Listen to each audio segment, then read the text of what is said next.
At the hero's birth, everything was engulfed in flames and ashes spread across the small village. A village that existed in a world where countless heroes are born. After finally escaping the forest of darkness, our boy, Choi-han, is welcomed by an old man who extends a hand to him. Alongside a few others who were there, he formed bonds of friendship and family in the village of Harris. Until long after, upon returning from a harvest, the young man finds a deplorable scene. All the citizens had been annihilated by a secret organization. Until then, Choi-han had a gentle soul, incapable of killing anyone. But his eyes filled with hatred and a thirst for vengeance when he saw what had been done to those who helped him. That was the first time he killed someone. Wielding a blade against the enemy, he demands they reveal their identity. However, our boy doesn't answer. He charges straight at the thugs. The gang leader orders everyone to use the young man as a dartboard, and the group prepares to attack. But he's faster and swiftly removes every obstacle in his path for good. Amidst the disaster, the protagonist weeps for his loss, only regaining his sanity after ensuring they wouldn't return. Drawing his sword, which reflected the burning houses, the young man falls into despair upon realizing he got no information about the organization. He falls to his knees, swearing to himself he would annihilate every remaining member for doing that to his loved ones. After that, Choi-han left the village for the first time, heading toward the capital of the Hennetus territory in the west, where he found his next target, a redhead named Kale, who was quickly taken down by the hero. When the redhead opens his eyes and sees himself in the mirror, the memories come rushing back. He was sure he had fallen asleep while reading the book The Birth of a Hero, which he had borrowed over the weekend. Looking at his new identity in the mirror, he wonders if this was some sort of possession. Before bathing, the young man questioned whether he really was Kale from that moment on. After all, the redhead was a weakling. However, relaxing in the hot bathwater, he thinks it's not like he left anything behind. He had been an orphan with no money, no friends, and no family, back when he still went by the name Kim Rock-soo. What motivated him was the sheer hatred of ending up underground. He hated pain. He was convinced that a painful life was still better than not living at all. Running his hands over his body, he takes note of the fact that he didn't have a single scratch, meaning he hadn't met Choi-han yet. The young man remembers that in Kale's first meeting with the hero, he got completely drunk, caused a scene, and ended up with a scar. And all because he didn't like the drink. He really was an idiot. Lost in thought, Kim couldn't remember what happened to Kale after that. But he knew Choi-han had fateful encounters, overcame many hardships, and became a true hero. Kim Rock-soo's objective, now that he had become Kale, was simple: don't get his ass beat. Getting out of the bath, he thinks everything would unfold according to plan as long as that was the only thing that changed. That way he'd live a long, quiet, meaningless, relaxing, and comfortable life. Shouldn't be that hard. Someone outside the room calls him young master and asks if he's still bathing, which catches his attention. Wearing a bathrobe, he replies that he's coming out. Then a gray-haired man smiles while bringing him some water. It was Ron, a former executioner who had escaped by ship to the west and became a butler. Even with his gentle facade, our boy knew the old man was dangerous. The redhead grabs the cup, thanking him while already thinking about how to pawn him off on Choi-han as soon as possible. Seeing the young man take the drink, the man gives a sly smile. He was surrounded by dangerous and powerful people now, so the protagonist needed to grow stronger to take care of himself. That way he could live the peaceful life he dreamed of even during an imminent war, but he couldn't become too strong to the point of drawing attention. Another one of his employees enters the room saying he was there to help him get dressed, and the MC asks for something simple. Looking at himself in the mirror, he admires how any outfit looks good on him. After all, he was a good-looking guy. He considered appearance extremely important. The redhead calls his subordinate, who promptly follows him down the hallway while the maids greet him. One of them in particular trembles and stutters as she says good morning, and Kim senses something is off. It was strange because as far as he knew, Kale never hit anyone, though he did throw stuff at others when drunk. Either way, it was better for him if they didn't bother him. Ron opens the door for the boy, wishing him a good breakfast, and he responds with a thank you. Upon entering the room, Kim's surprise is obvious. Kale Hennetus's family was waiting for him at the table. His father, Deruth Hennetus, was the current head of the lineage, married to his stepmother, Madame Violin. Besides them, there was also his younger brother, Basin, and the youngest, Lily. The patriarch comments on the MC's tardiness and tells him to sit, which he does. He wasn't anything special, just had a bit of money. He didn't have much to say about his stepmother or siblings either, which made that the perfect environment to live in. That is, if you ignored all the disapproving looks from every one of them. They seemed uncomfortable with his presence, so Kim rushed to eat and leave. Basin drops his utensil on the floor, shocked that his brother smiled. Apparently, it wasn't a common occurrence. The boy apologizes, which confuses the protagonist. One of the maids serves wine, which the boy smells but doesn't drink. When he comments that the food is delicious, his father jumps to agree, saying it was awful,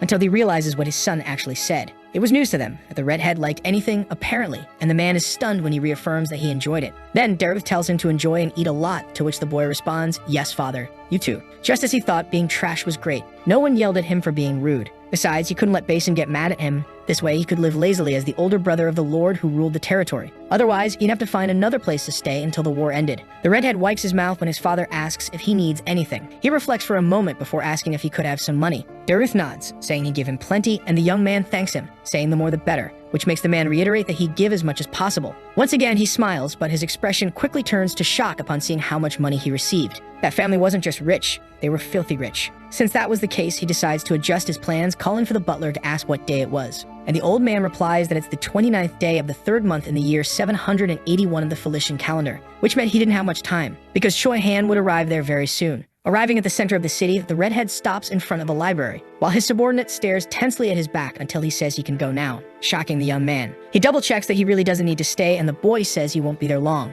Entering the place, his presence seems to intimidate everyone around, except for the owner, who greets him with a big smile. His name was Billos, a ridiculously rich son of a mistress. It was funny, because he looked a lot like a piggy bank. No beating around the bush, the MC throws a handful of coins on the table and explains that he'll be using the 3rd floor all day, asking for any tea that's not bitter. He asks if they have any novels besides poems, and the short man tells him not to worry. Then the redhead requests the most interesting book available and a cup of tea, making the owner nod. Saying he'll be drinking more tea later, he hands another coin to Billos, shocking the small man, who says $1 million was way too much for tea. But he says he has a lot of money, so he could think of it as a tip. Sitting alone on the 3rd floor, Kim was sure this was the perfect spot. He remembers that Choi Han is still being stopped at the city gates while trying to report what happened earlier that morning. The hero prioritized honoring the souls of his loved ones over gathering information about those responsible for the attack. He really seemed like a kind person. Kale's memories flood his mind. The rich brat used to shout that his father didn't care about commoners, and that the drink in his hand was worth more than the lives of everyone in the village, which Choi Han found quite interesting. Smiling, he said he was very curious to see whether he changed his mind or not. Then he charged at the filthy bourgeois, eager to find out. Back in reality, Kim breaks into a cold sweat just thinking about what was going to happen next. He needed to stop thinking about that damn novel. But there was Choi Han, standing in front of the guards who were asking for his identification, as if he'd have something like that. So they tell them to go away, but the protagonist knew he would wait for nightfall to climb the city walls. That's when he finds Kale drunk. At that point in the story, the redhead gets up from the table and asks Billos not to let anyone take his spot because he'd be back. As he leaves the place, everyone stares at the door in shock. He hadn't broken anything, which apparently was typical of Kale, who hears it all from outside. Changing the subject, Kim directs his thoughts to the fact that he needs power to protect himself and face powerful enemies, just enough to live a long, peaceful life before the continent goes to war. But not too strong, being discovered would be terrible. Kim reflects on the ancient powers that exist in that dimension, especially the amorphous shield. He was set. He needed to get it today. When he enters a bakery, the owner is startled by his presence, desperately welcoming him. At this point, he wasn't even surprised anymore by the exaggerated reactions. So he just tells him to bring him some bread, which confuses the man. But the boy points to one end of the counter, explaining that he wanted all the bread from that end to the other, and throws a 1 million coin, ordering the purchase to be wrapped. Noticing the silence, he says he could always buy elsewhere in case the man didn't want to sell him anything. That puts the shopkeeper on high alert, and he quickly denies it, saying he'd get everything ready right away. In the end, the redhead walks out with a massive sack of bread slung over his back. As he walks, he realizes how different that world was from Korea. It really was a fantasy world. The way people looked at him bothered him. Apparently, Kale acted like trash everywhere he went. He needed to leave as soon as possible. 2 kids watch him from hiding as he hikes up a hill toward a large tree surrounded by stones. When he finally reaches the top, he's exhausted but glad it's done. His small fortress had a wooden gate that looked very old, and observing the tree, he figured it had to be a few hundred years old. But then a child yells at him not to get close to the plant. It was the same 2 who were spying on him earlier, telling him that it was a man-eating tree. Legend says that everyone who ends up wrapped in it becomes a mummy by nightfall. Smiling, Kim realizes he's in the right place. A long time ago, a priestess had been banished from her clan due to her gluttony and love of food, and that's when a passage formed, from which a tree was later born. That place held all the power and resentment of the priestess, and also the power of the shield the boy was after. Scattering the bread on the ground, the boy tried to find the exact location, while the kids shouted for him to leave. Their voices annoyed him, so he had to get rid of the brats before continuing with his plan. He stands up, scaring the 2 little ones who kept repeating the same warnings. Already tired, the redhead says nothing was going to happen to him and tosses 2 wrapped loaves their way, telling them to grab the food and leave. Even after taking the bread, they kept warning him that the tree was too dangerous. So the protagonist stares at them seriously, asking if they didn't know Kale, the piece of trash. That scares the 2 of them, finally leaving him alone. But one of them says she hopes he doesn't sleep forever after this.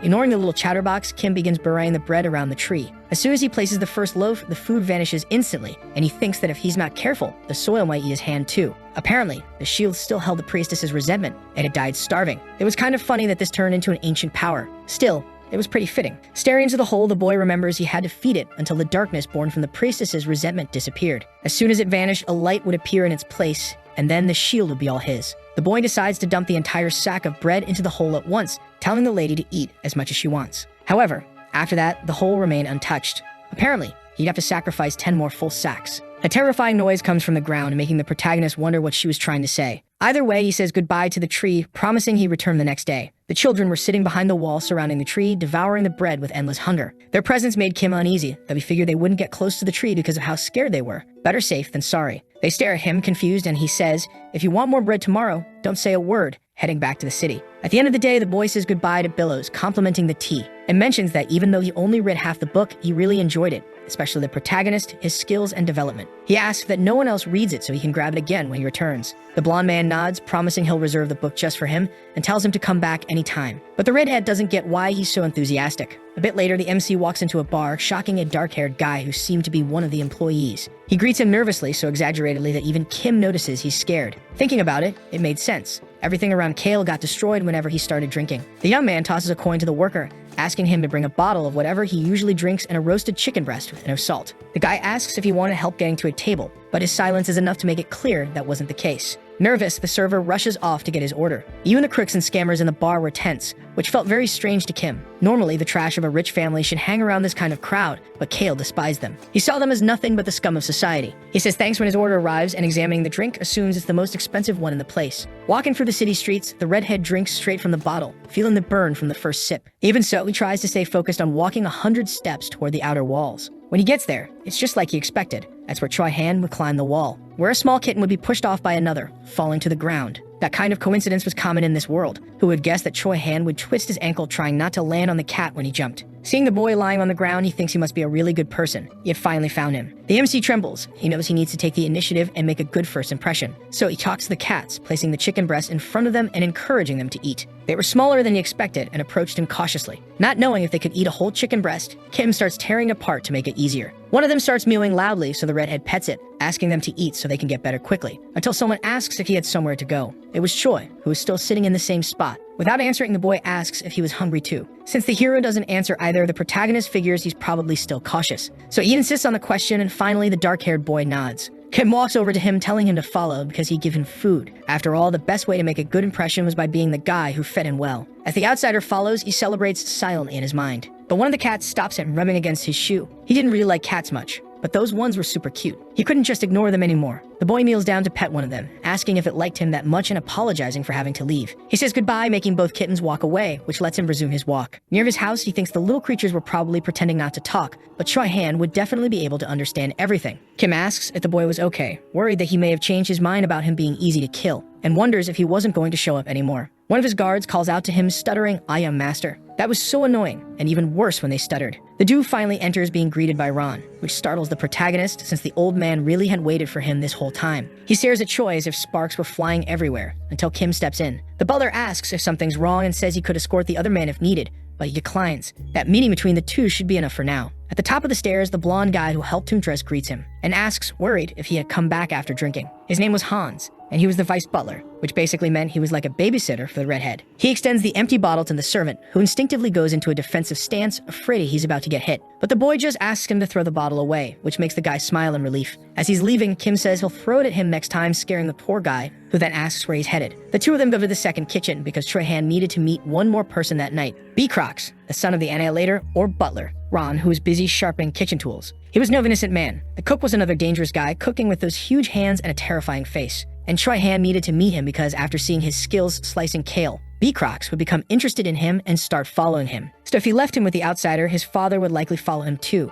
Two birds with one stone. The redhead asks him to make something for the boy to eat. But the cook asks him to repeat that with a knife in hand, which makes the MC tell him to put it down. He explains that the guest was hungry, so he should cook something. B. Crocs sighs, but simply nods and obeys. Finally, Ron, Choi Han, and B. Crocs were all connected. This makes Kim smile. Taking advantage of the moment, the young man asks him to prepare something for himself too, adding that he only wanted the best, like the meat from last night. The cook looks tired and a bit sad, and gets slightly confused when the MC praises him, saying he was a great chef, saying that something like that dish would be perfect and asking him to cook it quickly. Hans shows up to speak with the young master and asks what he should do about the guest, to which the redhead says that he's his guest, so he should take good care of him. Now that he connected the three, his job was done for the day. If that didn't work, he'd have to let Choi Han get hurt a little for B. Crocs to see. Tired, he tells the blonde to bring his food to his room once it's ready. Quickly, the vice butler informs Kale's father about the situation with the unidentified young man. And Dervith seems intrigued to learn that his son came home sober, wondering if he should assign someone to keep an eye on him, but soon gives up on the idea. As long as he was in his territory, he'd have to handle everything Kale did,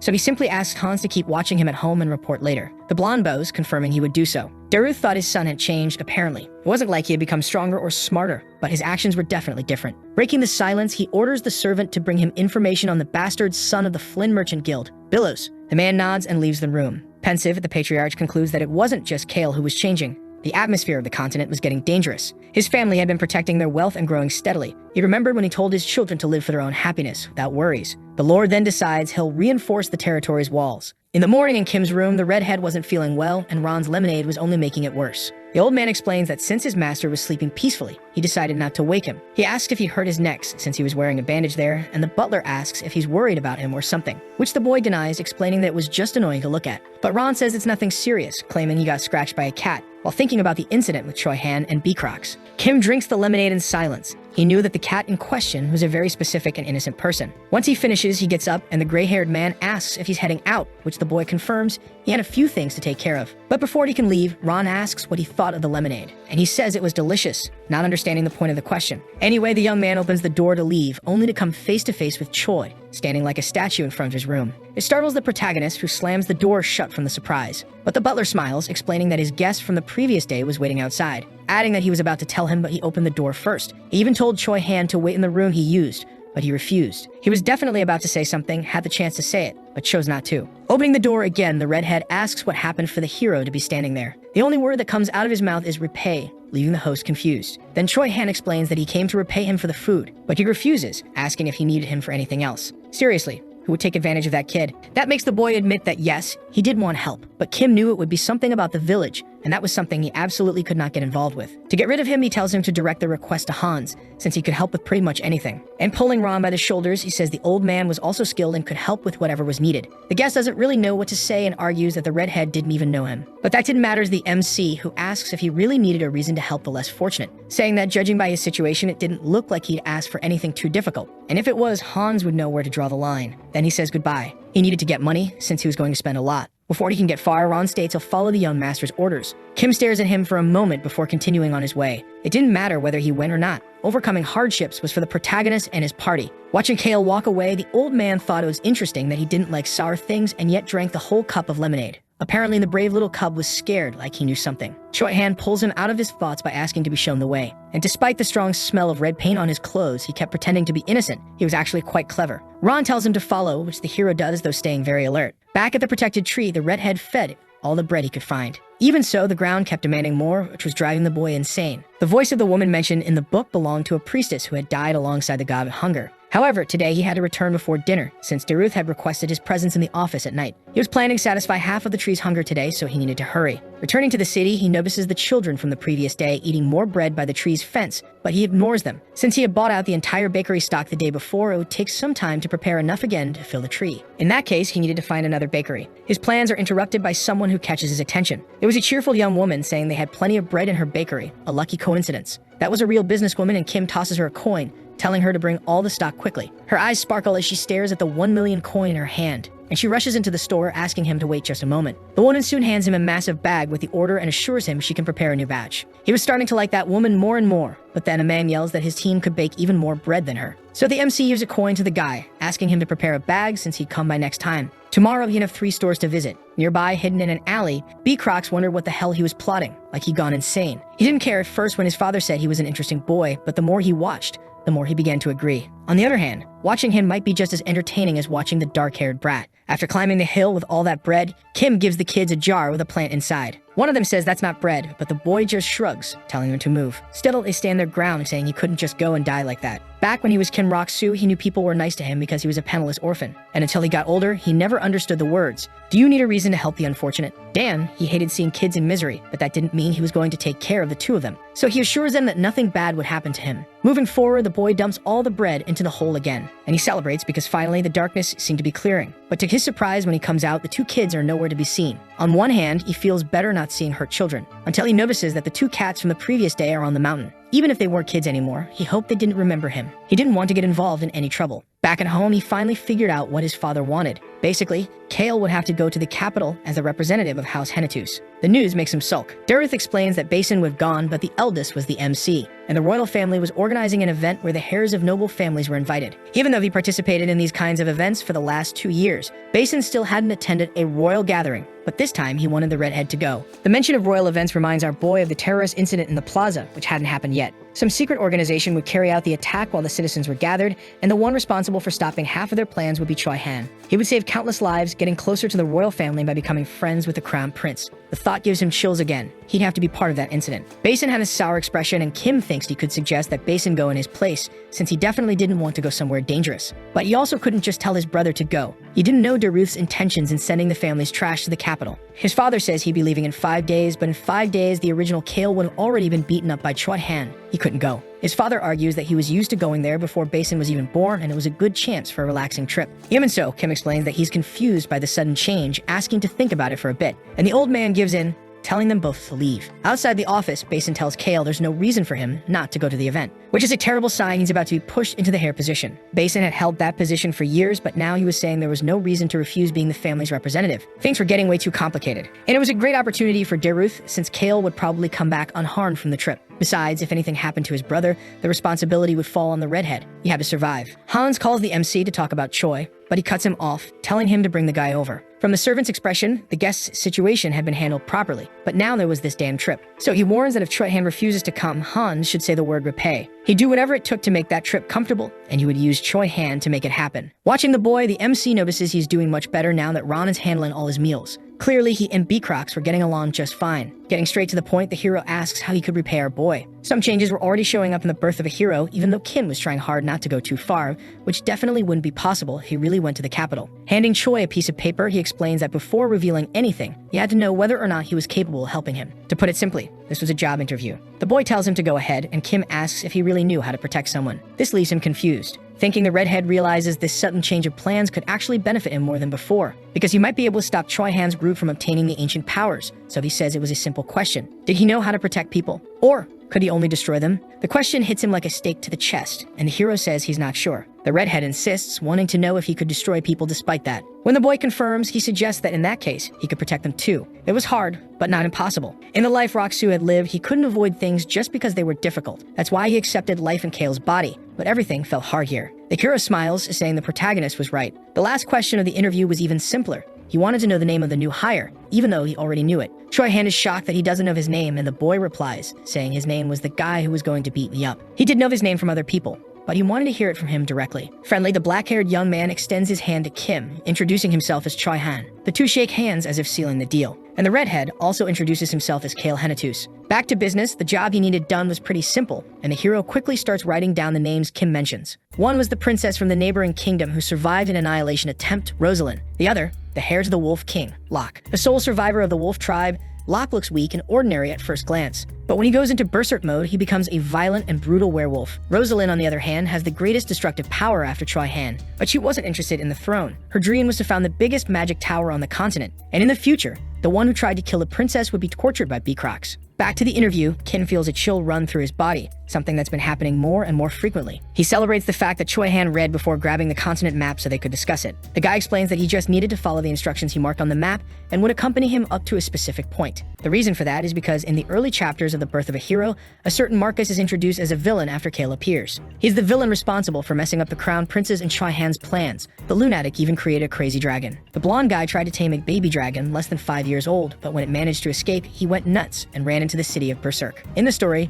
Choi Han ends up killing that dragon and gifts it the freedom called the End of Life. Kate let it go to the village where that beast would attack, so they wouldn't arrive late at the capital. There was one of two options. Either Choi Han would finish it off, or he'd free it before that chaos. The mission was simple. He had to go to the capital with those two individuals to reward the redhead. The hero asks if all he had to do was protect them, to which the boy replies that if he wants to, yes. However, what he had to do no matter what was to meet him in the capital without any injuries, and he assures that at least he could protect himself. The boy's silence bothers the MC, who insists on the question until Choi Han confirms that he could handle it. All that chatter makes Kim regret not drinking before the interview. Finally, he tells the hero to leave, but warns him that everything they had discussed there should stay between the two of them, and the young man states that that was crystal clear. During the night, the protagonist goes to Daruth to ask for more money, which wasn't a problem. The man says he'll inform the treasurer and hands him a check. In his room, the redhead admires the paper in his hand, reflecting on how money really was the best thing in the world when Ron walks into the room. He offers him lemon tea with honey, explaining that his son made it just for him, and wishes him a great night, reaffirming that he'd always be by the young master's side.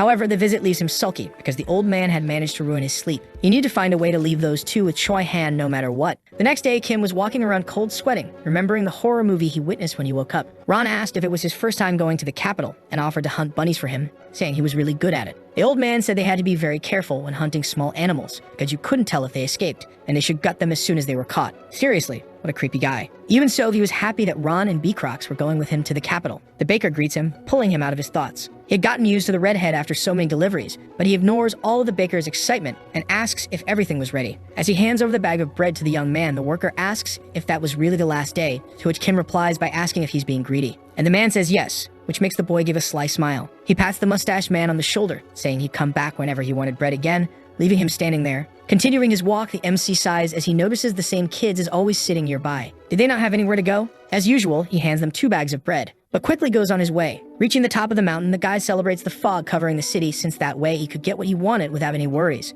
Then he starts the same process as every day, tossing the bread down into that deep hole, which always asked for more. She ate way too much. Until a ray of light shines on the ground. Though it wasn't much, the darkness was clearing up, which made Kim feel rewarded for his efforts. However, even after finishing her meal, the priestess kept begging for more, scaring the redhead. That wasn't something he had read in the novel. She promises to give him a gift if he brings more bread, and so he does. Emptying the last bag, he hoped that the darkness would vanish. The ground did light up after all, surprising the boy. Then the girl exclaims that the food was delicious. The soft texture made her pick the 3rd bag as her favorite. She thought the food was getting better over the years. She could even taste the wheat from the latest batch, but all that chatter just made Kim understand why no one wanted to satisfy the girl's hunger. Apparently, her grudge was not being unable to eat, but being unable to speak. She keeps rambling on, talking about how food in ancient times was bad. The people from the forest only fed her terrible things. As time passed, she had been banned from there and ended up with a reputation for being a glutton. Even without any patience, Kim knew he had to listen if he wanted the powers. If he was counting the seconds until it was over, he couldn't take hearing about food anymore. Still, he just agreed with everything the woman said, and she thanked him,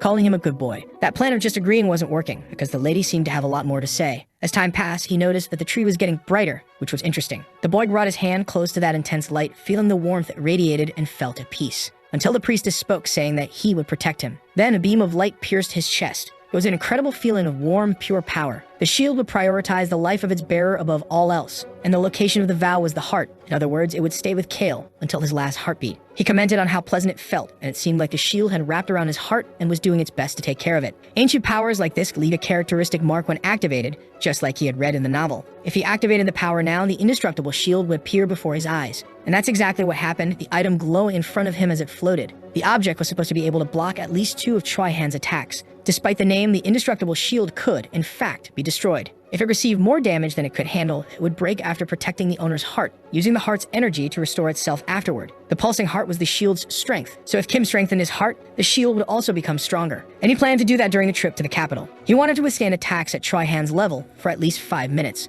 That was what he was thinking as he observed the item carefully. However, something deeply bothered him. The shield seemed too divine, but he would let others fight in his place, so he wouldn't be using it that often anyway. Back at his house, during a relentless rain, the redhead came across the 2 cats he had interacted with when he first met Choi Han. The animals purred, rubbing against his leg, and he let out a long sigh. As he entered holding the 2 soaked animals, Hans asked what was going on, and the young master handed him the cats, telling him to take care of both. The vice butler was confused, but it was impossible to resist 2 adorable, fluffy kittens. He asked if he could take care of them permanently, and Kim said to do whatever he wanted. But he warned that the 2 behaved better when fed and that they were siblings. That last part made the animals nervous. They gave off a scent of medicinal herbs and a subtle smell of bread. The answer was obvious and gave a slight smirk, asking if they thought he would notice. The silver kitten was probably the older sister, and the red one the younger brother. Cute, the redhead said he would talk to them later, leaving Hans even more confused in the middle of the situation. He asked where Ron was, and the blonde asked if Choi Han would accompany him at the start of the trip to the capital while playing with the kitten. Then he explained that they had gone shopping for the trip along with B-Crocs, which relieved the MC.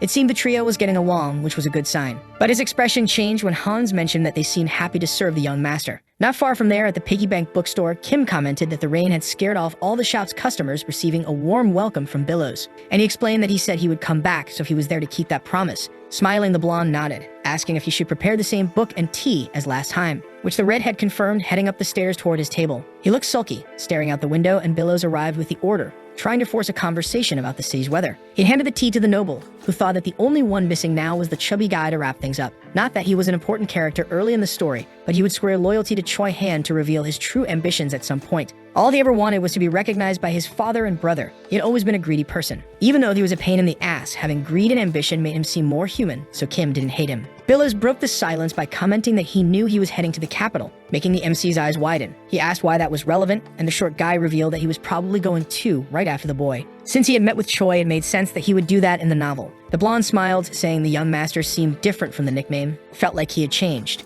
Sipping his tea, Kim confirms he was referring to the nickname Trash, and the guy nods, asking if it hadn't always been like that. The comment makes the MC wonder if he shouldn't have drunk a bit more and broken a few chairs. Then, with malice in his eyes, he says, "You can't call your father father or your brother brother. Are you really sure you want to keep living as the bastard?" He questions whether he's truly satisfied with that role. Before he can answer, Kim says he knew that wasn't the case, and he says he acted like trash for about 10 years, starting when he was 8. Suddenly, Choi Han and Ron enter the room, but the guy continues, explaining that there's no problem leaving behind something you've done for a long time. For example, he couldn't keep being trash forever, and he asks if the same didn't apply to Billows. The bastard covers his eyes like he's ashamed to cry in front of the protagonist. But when he responds that he really was tired of that life, there's malice in his eyes and a sly grin on his lips. Hearing his words, the redhead smiles while the two men watch the scene. Billows smiles, saying he'll see him in the capital, but the redhead doesn't understand why that meeting would happen, since he had to be involved with Choi Han. The blonde doesn't answer his question, but exchanges glances with the pair before leaving. He had passed by the hero exactly like in the novel. Kim tells Ron that he knew he'd bring the boy along, but Han says that B. Crocs was with them,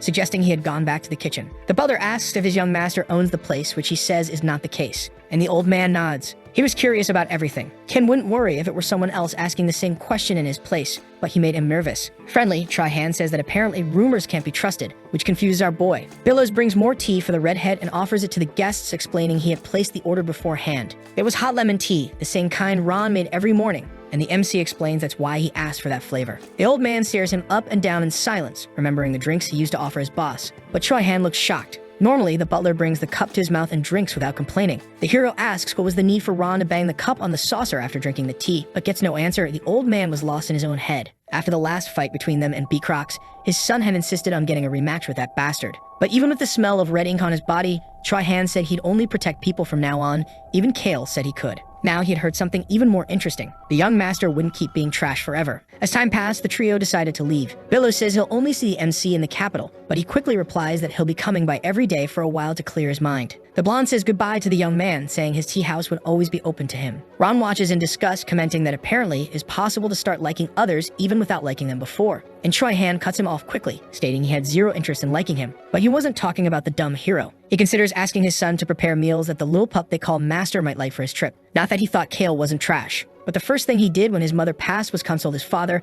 and even though he came home drunk all the time, he never caused trouble for the new family. Though extremely annoying, he'd been watching his changes for a while. Back at home, Kim was welcomed by the 2 knee cats he had completely forgotten about. He should have called Choi Han over to see the animals, since he knew the servant loved small animals. The boy introduces himself, saying he was going to his room because his heart needed to grow stronger so he could become someone capable of protecting others. Our boy thought all that was ridiculous, but Hans called his attention to something else. He wanted to hear the young master's opinion about how he had been taking care of the cats. Now they were even cuter, even though they still didn't let the blonde pet them. He was really happy in that role as a cat slave, and Kim noticed they were so healthy it felt like they had always lived there. What kind of witchcraft had Hans used for such a drastic change? The new caretaker of the critters says goodbye, but asks to be called if the little creatures need anything. No one more passionate had ever been born. With the subject closed, the boy told Ron that he was going to take a bath. Meanwhile, the old man stared at the 2 furballs, saying they must be from the cat tribe, which was a great thing. They looked stressed as he suggested the silver one used mist, while the red one used poison. Their tribe was known for perception and agility, and they would be very useful if trained properly. Stretching out his hand with a wicked look toward the cats,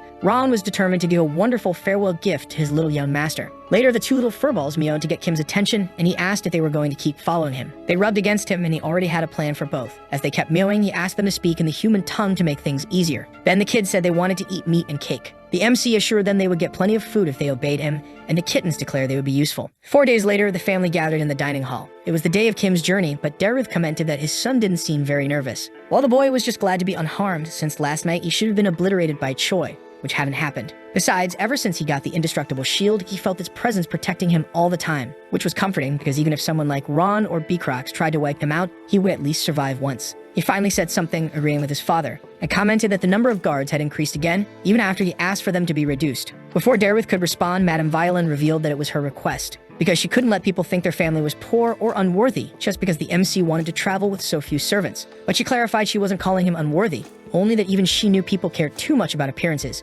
especially nobles. His stepmother was the eldest daughter of a poor baron's family. She had dreamed of becoming the leader of a merchant guild when she grew up, but she was captivated by the luxury goods sold to nobles, went to Hennetus, fell in love with carving, met Deruth, and became the director of their cultural business. She was very proud of her journey and her family. Violin went on to say that many believe appearance said everything about a person. Understanding the woman's reasoning, Kim concluded that he also wanted several people handling his problems on the trip. He had even gotten used to changing clothes with help. However, a crazy black dragon would soon go berserk and if he couldn't save it in time, the death toll would be unimaginable. Even if he didn't care about anyone other than himself, he definitely didn't like seeing people get destroyed right in front of him, much less taking responsibility for the wounded. But all he said to the woman was that the eyes are the mirror of the soul. She realized the young man understood that sculpting wasn't just about creating a work of art, but rather about creating a reflection of what's in your heart. Kim said he had read that on the plaque at the gallery for writers. Appearance doesn't matter, personally engraved by Violin. Finally, the woman said she would reduce the number of servants like her stepson wanted, on the condition that the carriage and everything else would be of the highest possible quality, the way they should present themselves to the world. Deruth looked at his inscrutable wife, but he changed the subject to ask if his son had checked the information about the personalities of the noble children who would attend the event. He confirmed, commenting that there were some petty ones, others clever or intimidating, several idiots, and even some desperate for power. The father seemed surprised the boy had read the document he gave him, but told him that regardless of that, he should do whatever he wanted.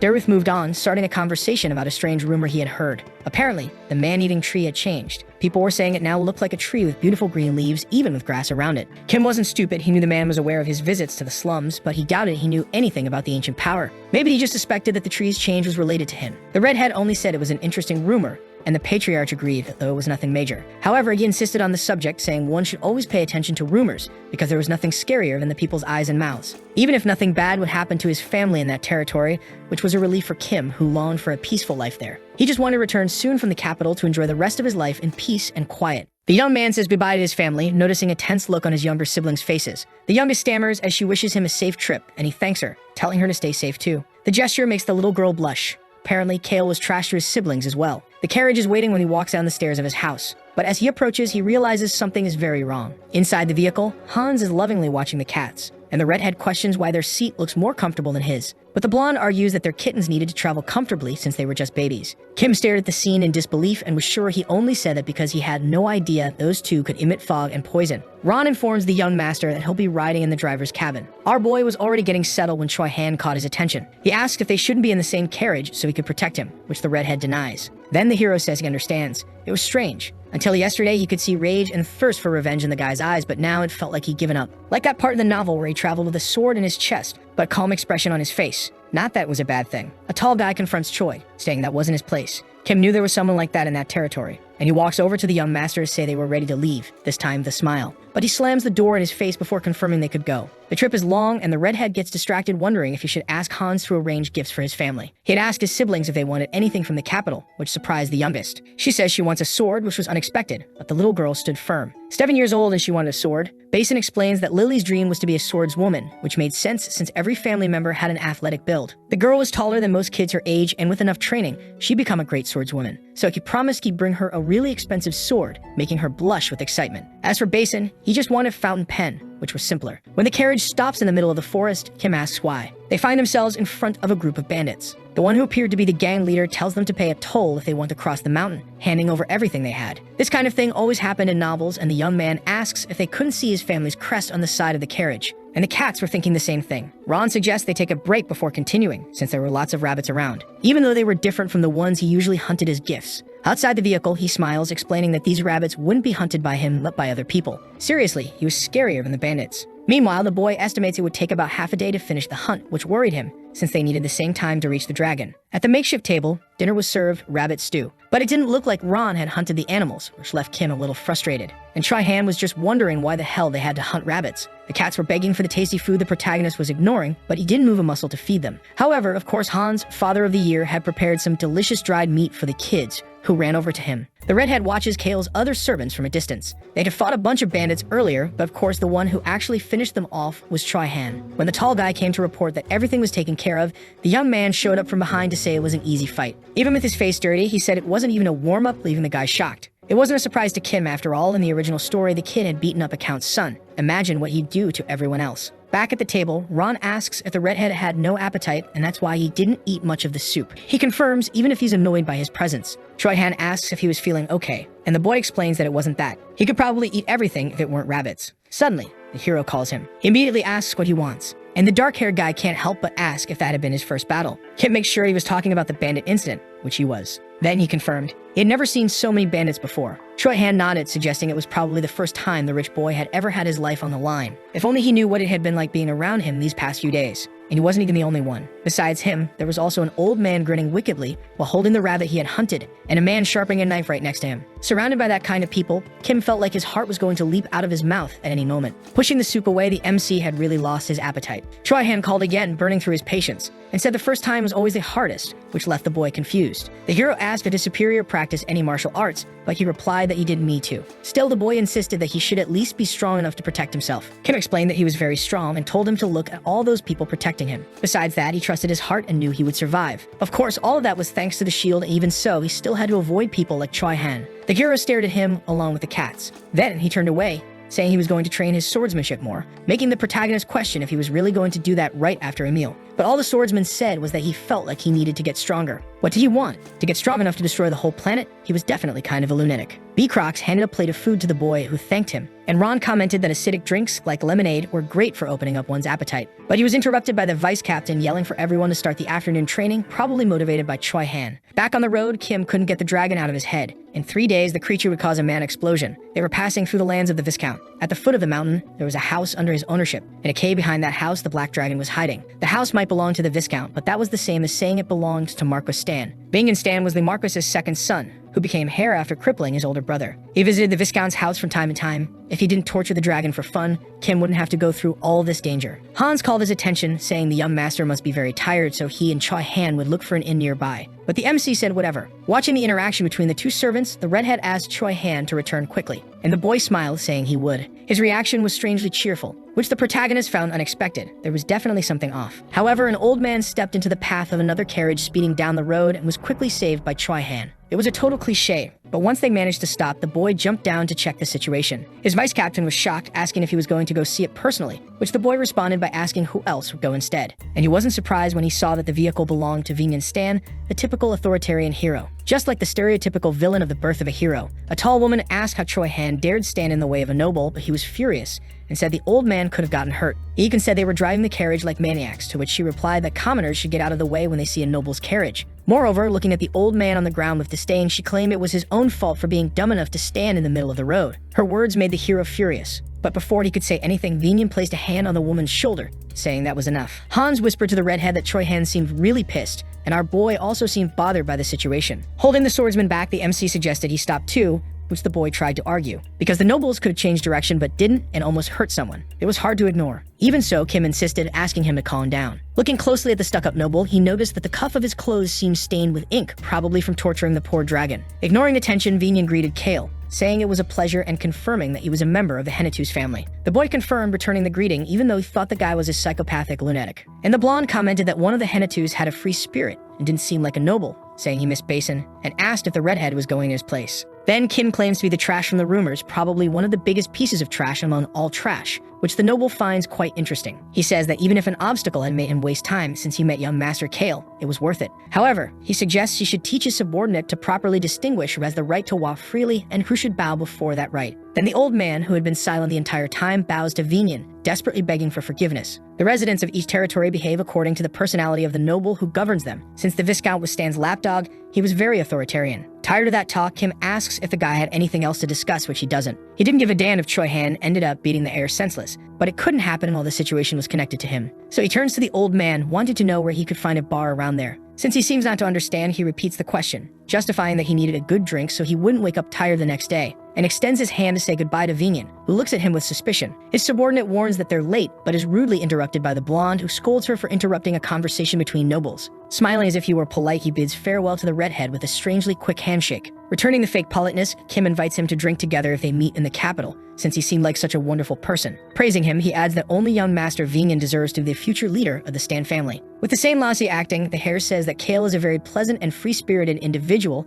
and hopes they'll meet again. Watching him leave, Kim can only think he had absolutely no desire to see him again. And even if they did meet, he hoped they'd be far apart. Trying to comfort Choi, he says that half the nobles are like that anyway. Squatting down, he asks the old man if he hurt his leg and requests that the hero take him home safely, but the man says he's fine and could take him to the bar. The boy asks him to forget it, saying he wasn't in the mood, but is cut off by the gray-haired man who insists he has drinks at his bar. Kim is surprised to learn that guy owns a bar, and he explains it's the only inn in the village, but they also serve food and drinks. Since they're the only one, they must be selling the best there is. So he orders Hans to learn the way from the man and take them to the place. Meanwhile, Choi Han asks if his boss isn't angry, which leaves him confused. Asking if he was referring to the way Vingyan looked down on him, the advice on what to do with the hero, or almost eliminating the old man and still calling him an obstacle. He wanted to know if he expected him to say that the old man should have apologized instead, but he had no right to say those things. Besides, he didn't want to and wasn't even angry. Life had taught him that sometimes you need to show a little power and endure a bit of irrationality. And that bastard would be kicked out of his house soon anyway. His statement confuses Choi Han. How did he know that? Then Kim says he'll steal that bastard's dragon, which doesn't clarify much.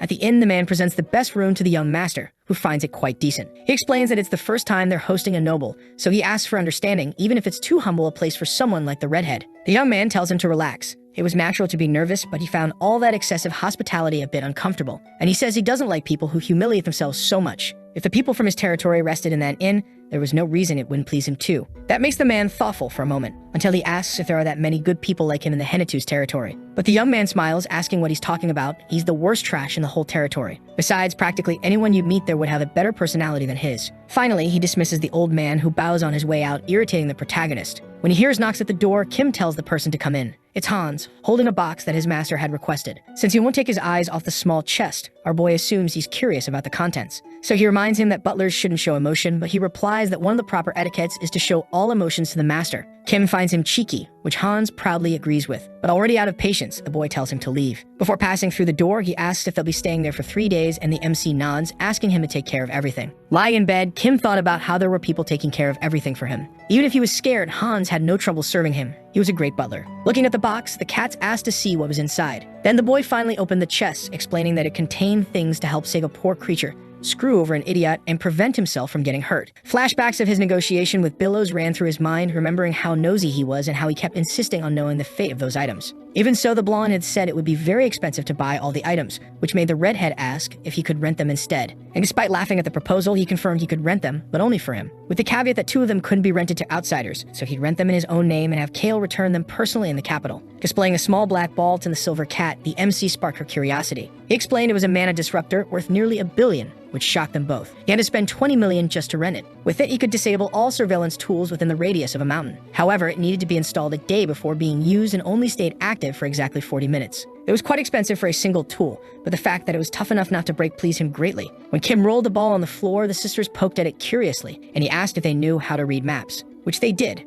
since they were in the succession line of the Miss Cat tribe. So the boy opened up his map on the ground for them to see, pointing to the village where they were, more specifically, the mountain to its right. He explained that if they headed toward it, they'd find a house, warning them not to get close to it, because they might get caught. The redhead revealed the location of the dragon hatchling, stating they would save it from the torture happening there. Hong was surprised it was a hatchling even younger than him. His sister got excited about saving it, but Kim shoved her down by saying they were just going to free it. That's why he needed them to stay in cat form, bury a pouch with the little ball near the mountain, and then return. The older one asked where to bury it, but it could be anywhere in the area. It was easy. They had already escaped the elders to flee their old tribe. This would be no big deal. And the boy assured them that he would never ask for something if he didn't believe in their potential. Plus, he'd give them all the meat they wanted once they got back. So the 2 furballs headed off for their mission. Sitting at the table, Kim realized he was already getting used to Ron's lemonade, but Choi Han broke the silence to ask if there was a problem. Then he asked if the hero had ever met a dragon before. Making sure he heard it right, he explained that he had seen something similar, which made Kim wonder if the guy was saying that the evil monsters from the Forest of Darkness looked like dragons and asked him to clarify.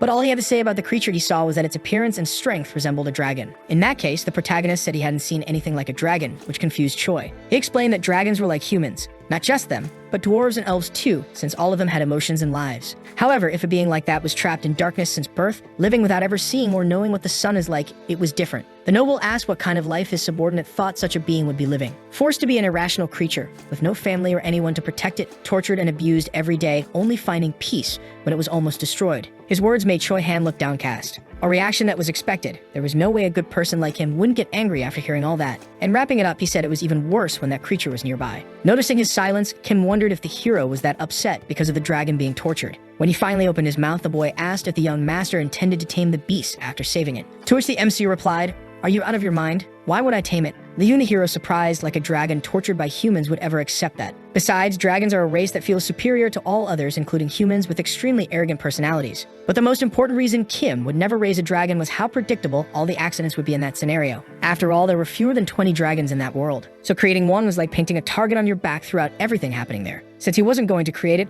Choi Han asks what he intended to do with the creature. However, it was obvious to Kim that it would be set free to fly wherever it wanted, and he needed the swordsman's help to release it. With great excitement, the boy says he'd do anything to help, but the protagonist makes it clear that they wouldn't need to kill anyone. On the contrary, he wanted to resolve it in the most discreet way possible. Praising his master, the hero says he always knew he was different. Changing the subject, the redhead asks him to talk to Ron and bring a drink from the first floor. Already at the bar, he questions if it was okay to let the noble drink that much, and Hans explains that as long as he didn't have anything in his hands, everything was safe. Meanwhile, Kim compliments the alcohol from the place, and the old man says it was a specialty of the village, made with fruits and herbs from the mountain. That's why it was so pricey. Looking at the bottle, the MC notices there was still a lot of liquid inside, since it was huge. So he asks for a few more to serve the entire team, which his vice captain thinks is unnecessary. But the guy says they should drink up because that was an order, and he calls Choi Han to help him get to his room and rest. When the guard offers to go in his place, the hero asks him to rest for a while with the other soldiers, saying he'd handle everything. Kim argues that nothing dangerous was going to happen there, suggesting that the rest of the guards take the day off. That catches the vice captain by surprise, but even so, he keeps walking, hoping the guard won't follow him. Meanwhile, Ron watches him go up the stairs. Even if he didn't care about what the MC did, he wouldn't enjoy dealing with anything annoying, so he knew it was better to be warned in advance. So the redhead explains that he's going out and asks him to keep it a secret. At the door of the room, he says he's going to sleep and orders them to wake him only in case of an emergency. After all, they knew what would happen if they disturbed his sleep. So Hans wishes him a great night while the old man says he'll be right behind the door if needed. Loud and clear, Kim dismisses Choi Han in front of the staff. But before he leaves, he whispers in his ear, "Coming in through the window after the sun sets." The young man doesn't reply, just stares at his boss before walking away. As night falls, the cats get ready, asking the new guardian if it was time. Besides them, the hero enters through the window, just as he was told. Surprised by the new outfit of the young master, he doesn't even have time to say anything because the MC orders him to wear the same clothes. When questioned about it, our boy thinks it's obvious that it was the uniform of the secret organization responsible for the disaster in Choi's village. The novel explained the details of this uniform, probably because the protagonist, Choi Han, constantly faced the organization throughout the story. The quality was kinda low, but good enough from a distance, and people would remember the star symbol, not the quality of the uniforms. Looking at Kim, the swordsman asks if they were going to do something bad, which he confirms, explaining that it would be something awful for that bastard Vinyan Stan. Even if he seems hesitant, the young man asks him to hand over a uniform, and so our boy does. He knew Choi Han was a good guy, but he also knew people would always want revenge on what they hate. Remembering the mission partners, he explains that the kittens were from the cat tribe. In other words, they were peace folk. And he introduces the silver cat, On, and the red one, Hong, to the warrior, who looks tense before they head out. Arriving at the forest, Kim was counting the seconds until the right moment to act. Finally, the team gets the green light to advance, running through the forest ahead. Only the high-quality magical alarms were going off, which was a sign that the voice-altering and mana interference device was working. Since the sound wasn't very loud, most of the low-quality alarms didn't even trigger. Suddenly, an armed knight charges at Choi, who had just struck down his companion with his sword. Then drawing his blade, the man asks who he was and what he was doing there. But the answer never comes, since the boy's approach is to hit him with a precise strike. While watching the blonde groaning in pain, other members of Vinyan's army surround him, stunned by his presence. At that moment, Kim invokes On's Miss Power, who charges forward, leaving the officers confused by the smoke. They finally spot the noble, who wastes no time and immediately asks his swordsman to protect him as soon as he's noticed. The leader of the trio orders his subordinates to stop them, but the swordsman alone manages to defeat the duo in an instant, surprising the boy. He couldn't take his eyes off Choi, who was slicing through everyone like ham. Even Kim was impressed. It only took a single blow to take down everyone there. Still, the knight walks up to him, wondering where the hell a guy like that came from. Choi Han seemed possessed by something unnameable upon hearing all that noise. Running to enter the cave, the redhead says he'll leave that situation in the boy's hands, who stares the enemy down seriously and says, "No one will pass." Inside the dungeon, another knight was panicking upon realizing that the mana crystal ball wasn't working. When he encounters the redhead, he bombards him with questions that made it clear how scared he was, which made sense since Vinyan had set up a self-destruction device on the torturer in case of intruders. And if he exploded, the cave would be destroyed even with Kim inside, which made the MC raise his hands in surrender. Even so, the blonde insists he step away, choking on the poison running through his system. When his opponent finally collapses to the ground, the boy takes the chance to grab the key to the cell holding the dragon, and thanks the little ones for a job well done. Soon, the three head toward the beast, which looked more like a plush toy sleeping peacefully and covered in wounds. Kim could smell the blood coming from it. Opening the cell, he tries to get the little one's attention, who only wakes up upon hearing the words, "Let's go," coming from his savior's mouth. It had an incredible gaze that hypnotized the protagonist. Next to the fallen knight, the siblings get nervous about their guardian taking so long. They're caught off guard when they see his image holding the tiny dragon in his arms. It was covered in wounds, which looked extremely painful. Before Alan could say anything, the redhead cuts in, saying he already knew. Either way, he already planned to use the healing potion on the creature, but before that, he needed to remove the mana-restricting collar for it to work properly. The boy thinks for a moment, but an alert goes off in his head when he realizes Vinyan is on the way. Observing the place calmly, he tries to find the escape route. The novel said that the disgusting noble had an installed route in case of invasion. Not even the torturer knew about it, but it was written in the story that a smooth part on the wall would reveal the secret tunnel. When he finally finds it, Kim remembers he should be able to escape through there, as long as they broke through that wall with a decent amount of force. Choi-Han suddenly appears in the room, which makes him check that everything is ready. A roar from the little dragon grabs the swordsman's attention, who seems surprised by the creature's presence. But he quickly turns to the young master to explain that, as requested, he spared the employees who ran, taking down only those who wanted to fight. Now his new task was to punch that wall, which confuses him, and he asked if he should do it with full force. Afraid he might destroy the entire cave, the redhead asks him to imagine a wall 10 centimeters thick, which would equal a weak punch. It was kind of humiliating to think that something he couldn't even do was like a weak punch to the guy. So Choi-Han does it, opening a hole that led directly to the secret passage. The group moves forward until they reach the outside of the dungeon, which makes the little guy's eyes sparkle with freedom. Putting him down, Kim asks him to stop staring since he was only helping. To be honest, he liked the dragon. It was different from himself, who had given up when he was just a mistreated orphan. He calls the creature, holding a huge pair of scissors in his hands. Grabbing it by the neck, scaring the little thing, our boy frees it from the torture that was the mana collar. The creature seems surprised by the act, even though Kim stays expressionless. Bothered by its piercing stare, the boy asks what it's looking at, and handing the gloves to Choi, he explains that he should grab the mana-filled collar, which was still active, using those. Opening the vial of healing potion, he approaches the dragon, who growls at his approach, and he asks if it had any idea how much he spent on that thing. Then he holds the creature's face, which tenses up, remembering all the times it had been mistreated. But it's caught off guard when the MC makes it drink, even calling it an idiot while wishing it well. Once the potion is finished, a blue aura surrounds the little thing, who is amazed to see its wounds closing up. Kim calls its attention to ask what they should do from then on. He knew the little one could speak since it belonged to the most intelligent and powerful species around, and he asks what the creature would like to do once it's free. Shy, the little one says it will live, which brings a smile to Kim's face. Adding to that, it says it will leave and never be tamed. Hearing those words, the redhead encourages it to go, saying it has the right to live freely. However, upon realizing the boy wouldn't stay with it, the beast roars that he's nothing but a liar, because all humans are great liars, something the redhead agrees with. Still, he says the creature should live however it wants. In other words, freely. Then he turns his back to the dragon, which watches his movements in disbelief. That should be enough for Kim. He freed the dragon, saved the village from disaster, and even screwed over Vinyan. In doing so, he helped Choi-Han learn what freedom meant. And of course, the most important part, he wouldn't need to take responsibility for the little creature. Standing still while watching the group leave, the dragon concludes that it hates humans because they're all evil. Meanwhile, the kittens wondered whether their new friend would follow them or not. Noticing how excited they were about having a new little brother,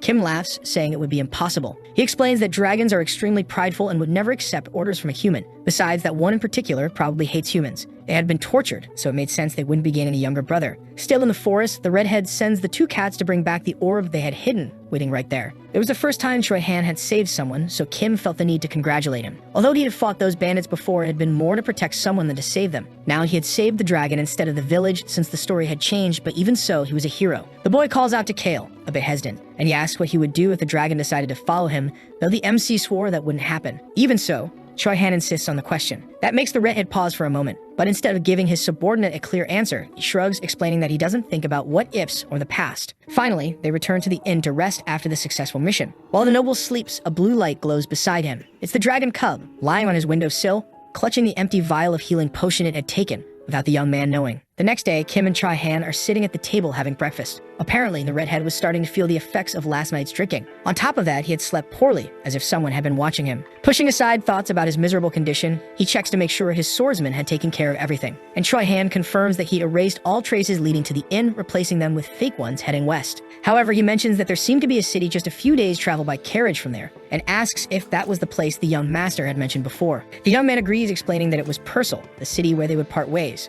and says it had taken a while to get there since they had to cross the mountains, but it would be easier to reach the capital now that they'd only followed paved roads. Catching the redhead's attention, Choi-Han reveals that along the way he checked the Viscount's estate, saying he found chaos with soldiers and knights leaving the village. Unbothered, the MC assumes they were just going to report the incident, but something was bothering the swordsman. Then he says the escape tunnel was blown up along with the cave entrance, the trees, the grass, and the surrounding soil. Everything was destroyed. Even so, Kim's expression remains calm, and all he says is that it must have been the dragon. The statement shocks the three subordinates. Standing up from the table, the MC says it's a relief that no one nearby was harmed, since the beast must have been holding back out of fear. And he smiles, thinking the little one must have destroyed the tunnel so no one could pass through it, and the surroundings to eliminate the magical devices set up there. Dragons are a species sensitive to mana, he explains. Despite being only 4 years old, he's very clever. Choi-han understands, commenting that he felt a lot of mana there, and the redhead says that's why you should never underestimate a dragon, ending the topic and dismissing the boy. Before he leaves, our boy asks if the warrior plans to sleep until departure, but he says he's going to help Beecrox. Apparently, they were getting along well. However, the young man quickly states that the two were not getting along at all. Kim couldn't help but find the boy really weird. But all he says is to ask Hans to bring him some drinks, leaving Choi-han confused. Wasn't he feeling bad because of the drinks? Looking at the clock, the noble asks if he didn't know alcohol cured hangovers. While walking down the stairs, the protagonist wonders why the hero wouldn't just come down already instead of standing in his way. He's grumpy upon noticing his vice captain interacting with one of the knights who had been defeated the night before. Bumping into Choi on purpose, he asks what he was afraid of, and the young man explains that he thought he used enough strength to incapacitate the officers for at least a day, but that the guy was awake and walking around. Apparently, he had underestimated humans. He'd used more strength against them now, which made Kim think that the guy really was a cliched protagonist who destroys everything in the name of justice. Sitting at one of the tables, the MC is greeted by the innkeeper, carrying the same drink he had the night before. Then he asks the old man if he knows what he thinks the more he sees him, making the old man tense. Surprisingly, the young man smiles, saying he thought he was a great salesman. He had brought the perfect drink to cure his morning hangover. Meanwhile, the vice captain assures Vingen's knight that no one left the inn the day before, but didn't understand why that information mattered to him. The man reveals that a thief had broken into the Viscount's house the night before and stole some things, so they wanted to know if they had been victims too.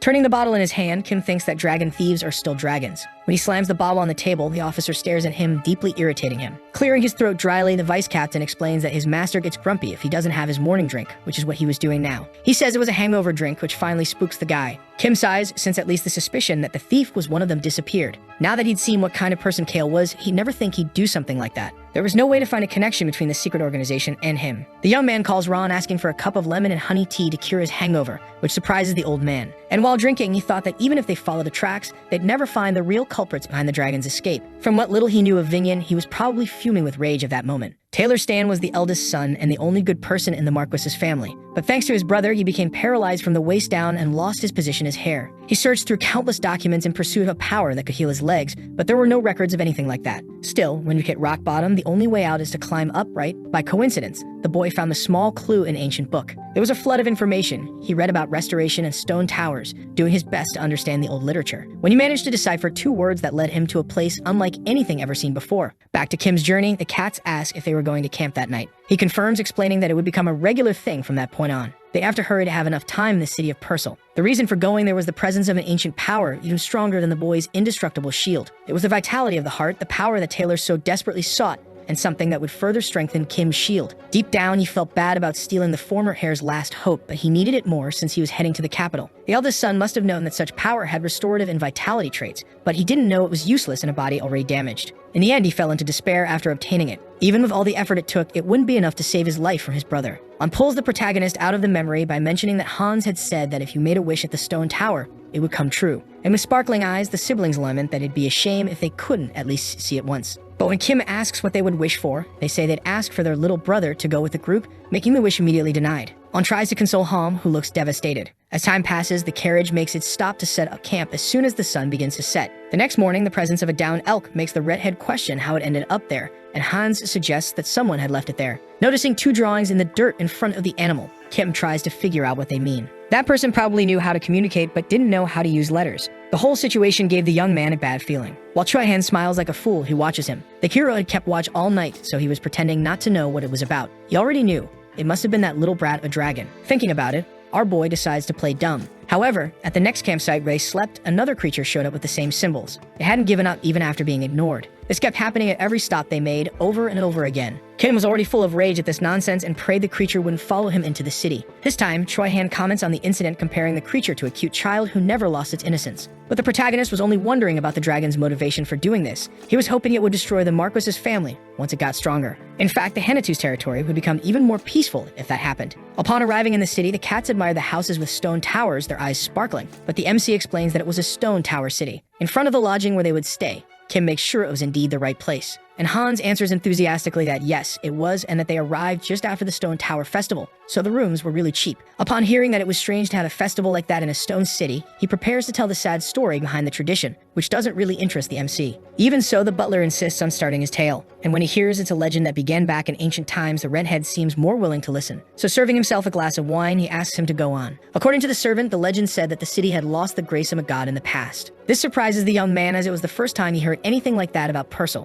which Hans suggests is a result of Kale never studying history, irritating Kim with a response. He challenges him to keep talking back like that, but the blonde simply explains it's the butler's duty to inform his master of things he doesn't know. Continuing the story, the man states that no one knew for sure why the city lost the god's grace, but that's when the stone towers began. They were like silent prayers, and Kim asks if they even worked, but that wasn't the case. Apparently, none of the wishes had been granted. That was even the reason why there were no temples in the city of Purcell. The redhead says that if a god abandoned him, there'd be no reason to worship it either, and innocently, Hans praises his master's intelligence, even without studying. And he goes back to the story and explaining that this was why they had stone towers instead of temples there. Even today, they represent a promise with the citizens and with themselves, and Kim asks what he was talking about. To which Hans reveals that anyone whose wish was granted would destroy their stone tower. Smiling, the protagonist comments that it was a pretty interesting city, something the butler agrees with, acknowledging that the citizens had to rely on their own strength to reach their goals. Our boy supposes that if destroying the tower represented the struggle against adversity, then they weren't meant to ask for help from a god. His servant agrees, saying they were a representation of the people's determination. That's why he concludes it had nothing to do with a god in the end. And Hans nods, reaffirming that it's sad they were abandoned, but adds that the story gave people hope. Ending the blonde's story time, the young master asks him to look down. When he does, he sees the two kittens glaring at him angrily and wonders if they were hungry based on their expressions. But Kim didn't think that was the case. They looked like that because earlier, he had said all you had to do was make a wish to the towers and it would come true. Since he had no idea about that, the butler asked the kittens not to be mad. He would bring them some dried meat to eat. Then he asks the boss if he can step out for a moment, to which he replies that he doesn't even need to come back. Ignoring the comment, the blonde walks out, saying he'll be right back. Taking advantage of the peace, Kim tells Ron to go rest as well. And the old man asks if Choi Han was really leaving in 2 days, receiving a yes in response. With an ironic smile on his face, the MC asks if he was sad about the hero leaving, suggesting he wanted to go with him. But the old man smiles and says he would never abandon his master because he wanted to be by his side in the weirdest way possible. And he comments on wanting his company since his son would also be sad about the boy leaving. Soon the redhead says they can talk in the capital when they meet again. He was just thinking that the three of them could head to Rosalind's kingdom afterward. Formally, the old man states that he had been looking forward to this moment and only wished that everyone would arrive safely in the capital,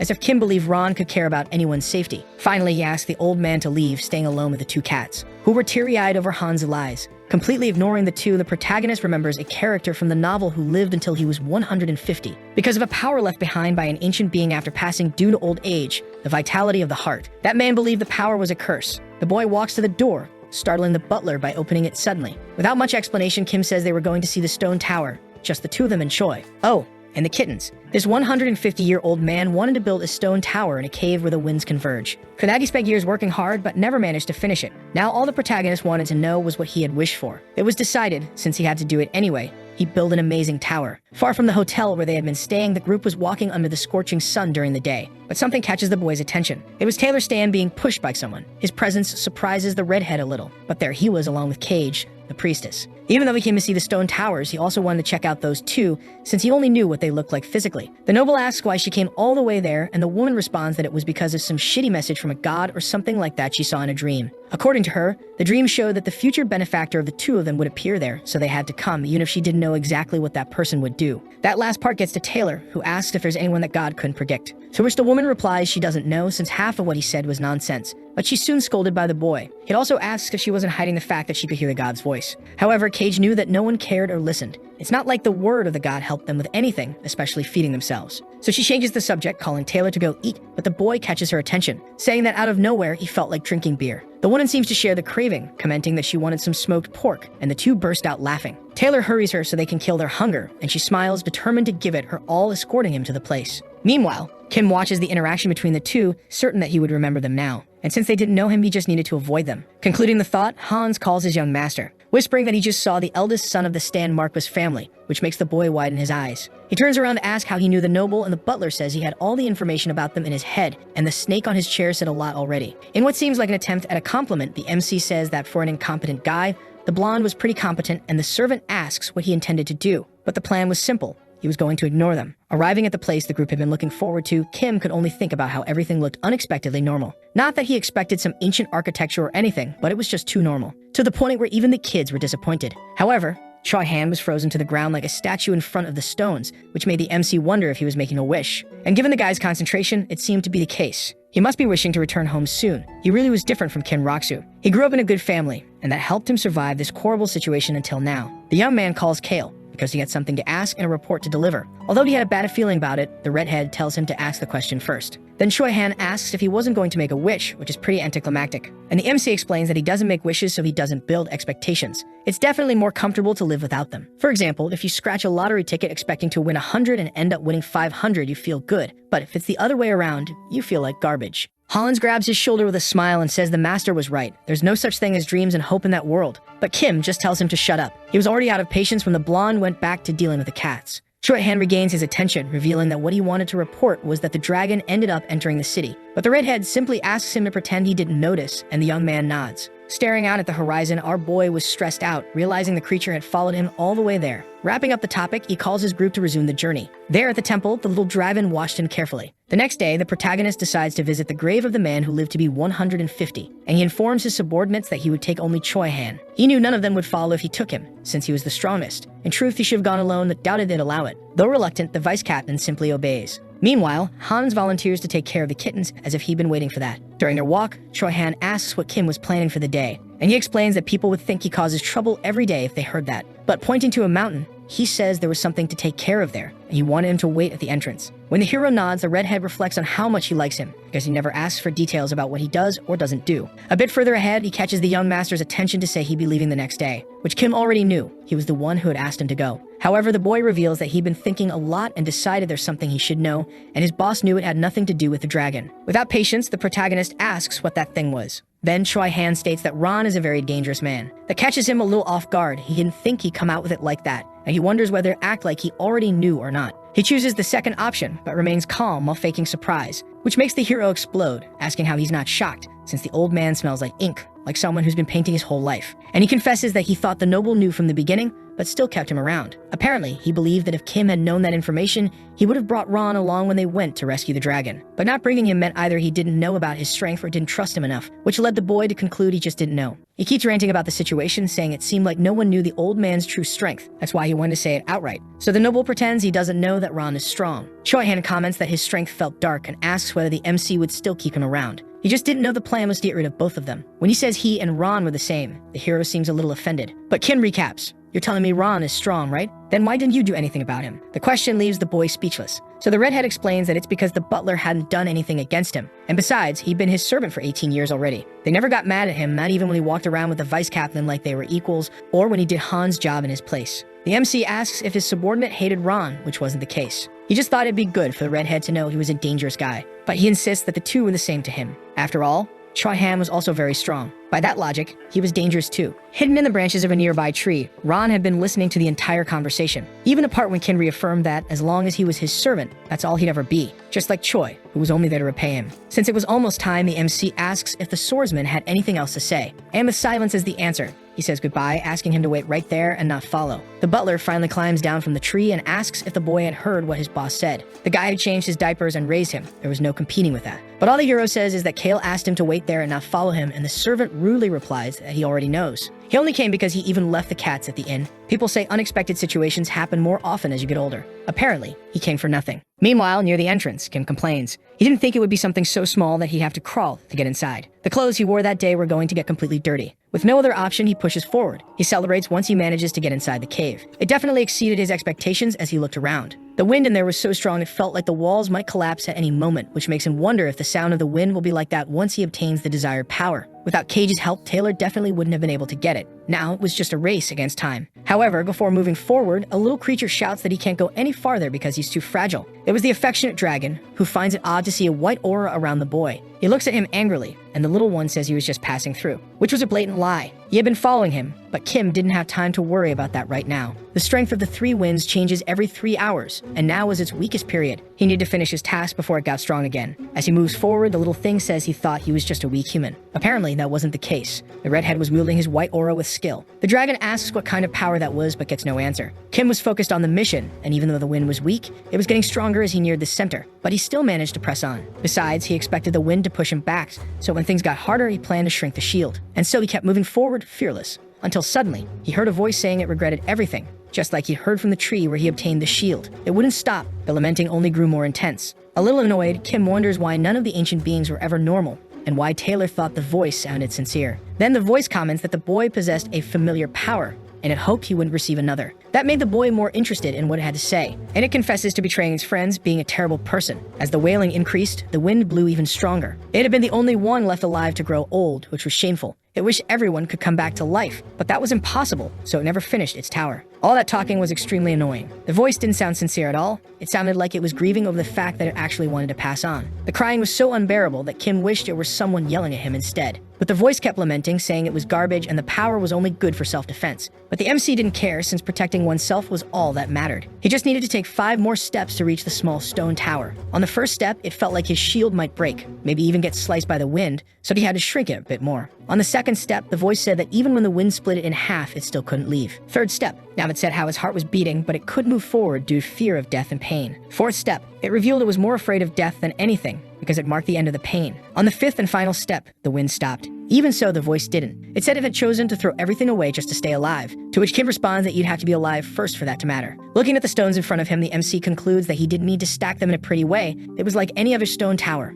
Everything was very simple when he picked up the last stone. As he placed it, a bright light burst from the tower, making the dragon, who was still there, curious. Then the voice returns. I tried to fight them, but I didn't know I was so weak against pain. They were people who didn't follow the Lord. And it continues, saying it only realized that after they had already been separated. The forest people only gave it bad food, which sounds familiar to the redhead. It stacked the stones hoping to go back in time, but only destroyed them. It hated itself even more after betraying its companions to escape. Hearing that, Kim says selfishness is a natural part of being human. Asking if it was done talking yet, he stares at the tower, annoyed. But it continues, saying that its sister had said the same thing. She was a great sister, adding that the protagonist's personality reminded it of his older brother, and it was jealous of how rude the boy was. Finally, it tells the redhead to destroy the tower because doing so would help him surpass his limits. At last, the boy smiles. That's exactly what he was waiting for. From afar, the dragon watched the human with a strange expression. Upon knocking down the tower, a glowing white orb floated in front of him. When he touched it, Kim was pierced by the aura emitted by the item. He could feel the energy flowing through his body, just like when you have a shield. That energy would strengthen his indestructible shield, which would allow him to regenerate faster than a regular person. Leaving the cave, the human glared at the little dragon with an unfriendly face. Seeing the creature standing still, he asked if it wanted to follow him or not, making it leap forward. The human was so weak he needed protection, but he hated humans. His disappearance gave the impression of a very indecisive child. So Kim continued his walk. However, upon noticing the creature's presence, he stated that he could see it in the grass. There was no way around it. He had to accept that his group had grown. As he approached Choi, the boy asked if his master had rolled down the mountain or something. He said yes, since he had no other excuse for being that dirty. That night, in the outskirts of Purcell, Katie dropped a teacup on the ground while yelling, worrying Taylor. She asked him not to talk to her right now, but the guy asked if God was talking to her again. Out of nowhere, she kicked the furniture, stressed about how annoying he was. That made the guy concerned, prompting him to ask his servant to leave. Then, he asked the girl what was wrong. The two vented to the balcony, where Cage observed several writings etched into the railing. She was surprised they were actually there. "Break it if you want your wish granted," was what it said. With her eyes closed, the woman listened as God advised her to break it, but she had no idea what he was talking about. Taylor noticed her confusion and asked her to explain. It was the first time she wasn't talking nonsense, according to her. Normally, she only heard the divine voice once a year. When Taylor asked what was so special about the stone tower, she said it would completely change their lives, at least according to God. And the decision was entirely his, but he said not to break anything if he wanted to live in peace. Looking at the tower, she noticed an envelope there, probably the reason the tower existed. Kay said she didn't feel anything dangerous coming from it and asked what she should do. Smiling, Taylor told her to break it, and so she did, without hesitation. She had never lived in peace anyway and didn't plan to. Once his legs were healed, the man planned to move forward. He would transform that damn Marcus family. Opening the envelope, he read the words. The Crown Prince possesses an ancient power. It's called the Star of Healing and is useless to him. It was a power that could be used only once to heal any injury. He wants to trade it for a way to control the second and third princes. After finishing the letter, Taylor was sure that it could change their lives. Cage snatched the letter from his hand, asking to take a look. There it was. You might not be able to move your legs, but your brain, arms, eyes, mouth, everything else is still alive. The decision was all his, Taylor Stan, the eldest son of the Marquis Stan family. He calls Cage, asking her to tell the butler to pack up because they're going to the capital, and the woman nods. He seemed to know what he was doing, which was true. He had known how to take care of himself easily before injuring his legs. From the top of the wall, the cats were watching the entire conversation between Taylor and Cage. Hung asked if they could leave now and on, excited. Confirmed it. Now it was time for a nighttime snack. The next morning, the group stood in front of the hotel for Choi's farewell. Looking him up and down, the protagonist asked if he really planned to leave looking like that. And innocently, the hero confirmed. So Kim threw a small pouch toward the boy, telling him to take it. Its contents shocked him, as if he couldn't accept what was inside. It contained some useful items like healing potions, herbs, a map, and even money. Before he could say anything, the redhead got defensive, saying he could throw it away if he wanted. And with that, he turned his back. He knew it wasn't anything special, but at least it was a decent farewell gift. Smiling, the boy shouted a "see you later" to the young master. Meanwhile, the vice captain said he'd work hard to become the noble's personal guard in the capital, and Hans wished him a safe trip. Ron also said goodbye with a smile, but all Beacrox said was that he'd keep his blade sharp. The kittens said goodbye in their own way, with lots of affection. From afar, the dragon watched the moment, casting a blue aura in Chai-Han's direction before finally resting. The boy left feeling indebted to the redhead, since he had gained so much because of him. With that feeling, he finally says goodbye to everyone. At last, they left Purcell for the capital on the same day Choi-Han departed. As usual, they camped as the sun began to set. Noticing the kitten's restlessness, Kim asks what the problem is, and smiling, he suggests they might have seen a dragon or something like that. Even with the swordsman gone, he still had a dragon following him, and it wasn't like he could convince him to come. He had chosen to follow on his own. A sound in the middle of the forest where they were catches the group's attention, and the vice captain volunteers to check it out. There was another carriage, and one of the knights was asking permission to camp in the same area as the Hennetus. Kim watches from a distance as the soldier introduces himself. It was Tom, part of the Marquistan family. That makes him tense. He didn't know it was them with that simple carriage lacking the family's crest. They explained they saw the Hennetus symbol and decided to ask for help, even if it might be considered rude. And there he was, Taylor Stan. The MC gets stressed just thinking he had finally gotten rid of a problem and already picked up 3 more. And not just any 3, but a very clever dragon, a crazy priestess who wants to be excommunicated, and a rebel from the Marcus family. Kim sighs before saying anything, and the man is quick to say he knew it was rude to ask something so suddenly, so they leave immediately if they were causing discomfort. The truth is, everyone had been uncomfortable since Taylor became paraplegic, and the noble realizes it was no different with the Hennetus. However, the MC asks why they would leave. After all, that wasn't even his land. He'd never do something so childish, especially since both were just travelers. So he extends his hand to the blonde, introducing himself as Kale Hennetus. Somber, Taylor explains that it's hard for him to get out of the carriage because of his legs, but the boy says he's already aware of that. Even so, they shake hands, and the hare expresses his gratitude for meeting the boy, taking the opportunity to introduce the priestess who had remained quiet until then. She greets him with a smile, wishing that the peace of the night always be with the boy, which makes the redhead give a fake smile, knowing she was acting all sweet even though she found it annoying. It was her main reason for wanting to be excommunicated. Loud and clear, Kim says he doesn't believe in God. Time to activate the Hennetus family's trash mode. His words surprise the pair, and the woman wonders how someone could be crazy enough to say that out loud. The MC imagines that Taylor must have spent a good amount installing magical devices around his house, since his family didn't provide him with proper escorts. That means he was probably out of money now, and it looks like he's heading to the capital to meet the prince after reading his letter. In the middle of that silence, the boy asks Hans to assist the new camping companions. He should make sure their meals are prepared and that their camp is set up close to theirs, insisting they not bother him for anything. The newcomers watch the scene in disbelief at such a kind gesture. But all that charity goes out the window when Kim tells the butler to bring him some alcohol. Then he says goodbye to Taylor, who thanks him for everything. Even while pretending to be modest, the truth was the redhead just didn't want any involvement with the man in front of him. As he walks past the vice captain, he orders the officer to assist with their defense since their group only had 1 night. In the carriage, the cats get excited about meeting that pair, but the boy tells them to pretend they don't know anything, just like they did with the dragon. Speaking of him, On asks if the little guy was still following them. Originally, Kim only planned to rescue him, but he had been following him everywhere, even though he didn't feel the need to repay or acknowledge it. Leaving the cats waiting for an answer, he smiled at the possibility of having a dragon. It was being capable of detecting mana much better than Rosalind. Besides, he could make the creature work hard. The next morning, the first thing the redhead sees upon waking is a commotion between Taylor, Cage, and their officer, and he immediately asks Hans what it's about. And the blonde explains that apparently the young hare misunderstood something. But Kim gets confused, approaching the guests to get a clear understanding of the situation. Promptly, the newcomer offers a sincere apology to the protagonist. Then, upon noticing a fallen animal in front of him, he states that his movements have been detected. However, the noble knew exactly who was responsible for that. Cage screams as she wonders how that could be possible, since they had left in secret, questioning if there was someone capable of escaping her protection. The MC just stares blankly, because someone at that level would never detect a dragon. It made sense they freak out over someone catching a boar and not being noticed. Taylor keeps lamenting when the boy calls for beecrocs.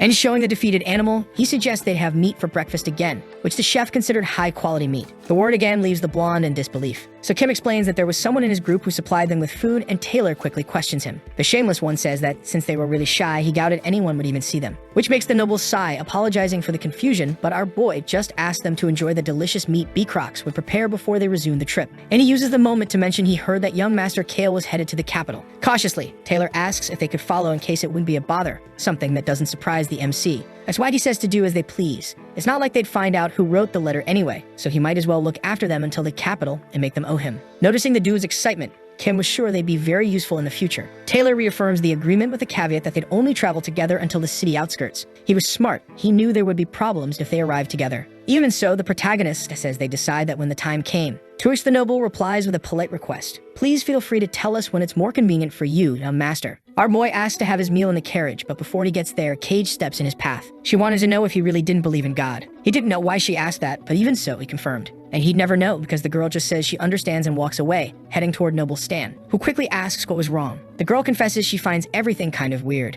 revealing she has the feeling that the god of death was in her head with a friendly expression. After that, the journey went on smoothly, and there was only one day left before reaching the capital. Kim was sitting in that night's hotel room when Taylor and Cage showed up with a bottle of liquor. But he looked at the object in the boy's hands with disdain, remembering that Trash Kale couldn't go even one day without drinking. However, the blonde says that his love of drinking didn't seem to be everything about him. From what he observed, he was very different from the rumors. After all, he stayed in the carriage for most of the time out of respect for the two of them and did his best to treat them kindly. Even his servants treated them the same way. And not just that, the redhead had treated them normally, which was more valuable than anything. So with a big smile on his face, he invites the protagonist to have a few drinks before moving on. Closing the door, Kim asks what the man really wanted with all this. And just as he suspected, he wasn't trash. In fact, he was very smart. But Taylor keeps his composure, asking what kind of person the MC thought he was. Before he could answer, our boy sighs and throws a bag full of coins on the table in front of them, and says that even though he didn't know why they were heading to the capital when it would be full of nobles, he knew there was only one thing he could want: money. The redhead asks if he's wrong, but the blonde is left speechless,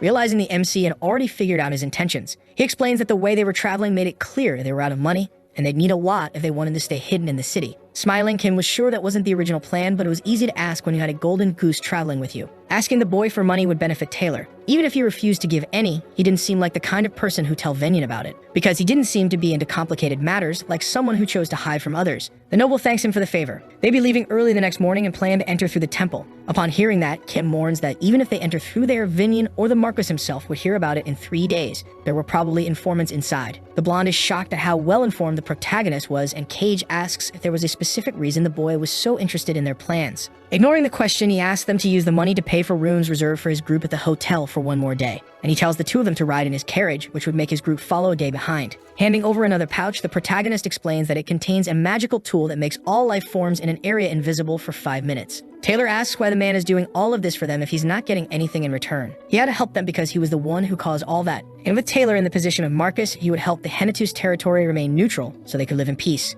However, all he says is that the pair is pathetic, and he wants to know what someone like the Hare, a cripple who doesn't even know when he'll kick the bucket, is doing trying to handle all this. To him, it was pathetic to see the Marquis' eldest son begging for money from the trash of the Count's family. He may have lost feeling in his legs, but his eyes, nose, mouth, and hands were still alive. Even so, Taylor thanks him for his compassion. Before the matter is closed, Kim reveals that there's a condition for all that kindness. They had to forget everything. Cage speaks up, assuring that her master and she would swear before the god of death that everything will remain secret, and she assumes he wouldn't be making a vow as well. She was right. If things got complicated, Kim intended to reveal everything to Venyan. Taylor calls the priestess's attention to begin the vow immediately. Suddenly, a purple aura covers the room, and then the woman swears with her life and her master's to keep everything secret with Kale Hennetus. Finishing, she explains that the sensation the MC felt was the power of the vow, and if they broke it, he would be informed of the consequences they'd suffer. Then the noble holds out the bottle he had brought, inviting him to drink again. For him, there was nothing better than alcohol in that weather. The priestess even had wine glasses with her, which was impressive. She asks if the young man doesn't find it strange to see a priestess drinking, but he replies that it's none of his business. The woman liked him, and she asked if the MC would like to meet an older sister with a strong personality,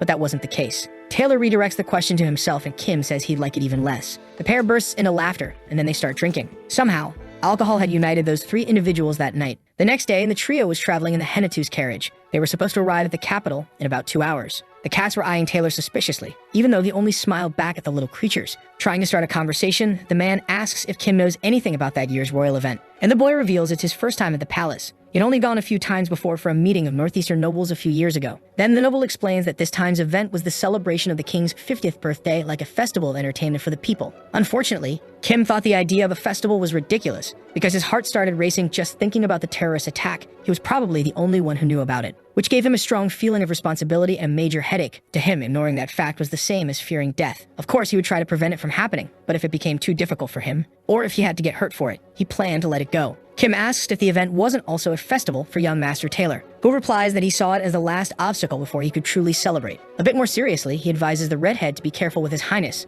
the prince. revealing that although the king's 50th birthday celebration had been planned from the beginning, the idea to summon all the nobles came from the prince, and he thinks about how he could describe him. But Kim is quicker to say that he was someone good with words, which perfectly expresses what the noble was trying to say. Apparently, he was well informed, but the boy claims that kind of information is easy to get. Even so, it was the first time Taylor had seen someone as talkative as the guy in front of him. The compliment reminds him of how good the prince was at complimenting people. Because of that, he was able to use them without them even realizing it. One of his victims in the novel was Choi Han, the person the prince drew in as a close friend and hero. And someone like that boy thought it was great to be near the prince, even though he had no idea he was being used. But even if that was the case, it was all for a good cause. But the prince didn't use people for personal gain or power. He used them for the good of the kingdom, the citizens, and to make the nation a better place. When he used that skill with words to give praise, it was only natural that Choi Han and Rosalind didn't say no. Taylor brings back his focus, stating that it would be very problematic if he got involved with someone like the prince. And Kim tells him not to worry since he planned to spend his time there as quietly as possible before going home. He hated drawing attention. Noticing the blonde staring at him, our boy asks what he was looking at so much. However, when he starts to speak, he cuts himself off, rushing it off and saying it was nothing important. But Kim knew what he wanted to say. He knew he attracted attention anyway. Still, he assures him that what the pair feared would happen wouldn't, because he also had skill with words, and the prince usually kept his distance from those like him. Changing the subject, Cage compliments the redhead's appearance, saying the look matched his evil vibe, which he found better than looking like a good person, honestly. When they finally arrive in the capital, he notices how different the city was. The Rung Kingdom was the kingdom of stones. There were records about them even from before the kingdom existed. One of them mentioned a stone guardian who protected everything from any attack, and Taylor says that when darkness fell upon the continent, it stood against it. Cage comments that the young master liked that story, and he nods. Continuing, he says that the guardian stood firm like a rock even when its body was damaged. That's how it protected that land. The blonde confesses he really liked that story because an existence like that wouldn't survive in modern times, and Cage asks if he didn't believe in the legend. But it was rare to see someone get hurt to protect something, and Kim agreed. It was one thing to protect yourself, but he saw no logic in protecting others or that land. It was the first time he had heard such a specific story, and considering the novel had all kinds of mythology, nothing compared to that. Taylor suggests it's because the Guardian wasn't very popular. He himself had only discovered it while researching old text about lost powers. Realizing where they were, Kim hands a small glowing object to the boy and tells him to get ready. The carriage stops and his vice captain announces that the capital's guards wanted to inspect the vehicle's occupants. So he kicks open the door while holding a bottle of booze, which leaves the officers awkward, but that was nothing new for the vice captain. Getting off the carriage along with the cats, the boy tells them to move on. The item he gave his friends allowed them to become invisible, so the guards found absolutely nothing inside the carriage. They apologize for the intrusion, allowing the protagonist to enter once again and welcoming him to the capital. Once the doors were shut, he celebrates the successful entry with Taylor, who smiles and says it had been a long time since he felt so welcomed. The group was already in the western district of Hughes City when the MC began instructing the pair on what to do upon arrival at the residence. Basically, they had to follow Ron and forget about everything else. Hans opens the door to announce that they had reached their final destination. So the redhead steps down while his companions say their farewells, grateful for all the help. Seeing his new quarters, he's impressed. It was better than expected, definitely showed how wealthy Count Henatus's family was. It might not be that luxurious or shiny, but everything looked more expensive compared to other noble properties nearby. The servants greet him as young Master Henatus, welcoming him to the estate, and stating they would do their best to serve him. He looks at Hans, who just shrugs. Everything felt kind of over the top, which made him wonder if the men there had a few screws loose. That's why he asked them to raise their heads, explaining that they didn't need to be so respectful. He wouldn't cause trouble for those who did their jobs well. His mother had hired them, and she said they were very proud of their work, so he was sure they'd do great. Finally, he tells them to speak to Hans if they have any questions. He intended to keep himself busy with other things in the meantime. Then he and the blonde walk toward the residence. The head butler comments to the other staff that it would be a bit tricky to deal with the young man, but they had to treat him well, since he was part of the family. Meanwhile, Kim was pouting at an envelope left on the table, and Hans asks if he wasn't going to accept the invitation. That confuses him. He didn't know he could go, and the blonde explains that he actually couldn't because it was a gathering of northeastern nobles. And he hands over the list of nobles currently in the capital for the redhead to take a look at, assuring him that Ron had taken care of everything. He dismisses the butler, asking him to bring something to eat before going to rest. Alone in the room, Kim seems pensive. However, when he opens the balcony windows, he allows a very special guest to come in and eat with him. It was the little dragon who stared at the food in front of him while being encouraged to eat properly. He needed to eat well alongside the cats, since they'd all be working hard in the future. That was great. The boy was in a big house with good food and a peaceful environment, and being able to enjoy all three at once was very nice. Now that was living. But his peace is shattered by a loud bang at the door, causing him to drop his glass on the carpet. He knew it couldn't be Choi Han, since he was supposed to arrive in 3 more days, unless he came rushing in like a lunatic. But he'd probably be accompanied by a wounded Locke, and the potions Kim had given him didn't work on the wolf tribe, and not even Rosalind could use magic for that. On top of that, he had told Choi Han to stay at a specific hotel once he arrived in the capital. However, when he opens the door, the protagonist's expression becomes a mix of surprise and dread. It really was Choi Han, carrying a man on his back and apologizing for coming to him, but saying he was the only person he could think of. Outside, Rosalind watches the situation seriously. Kim asks him to bring a child into the room. It was indeed Locke from the Blue Wolf tribe, and he didn't look well at all. The symptoms suggested he was close to having his first berserk transformation, though that shouldn't happen until next year,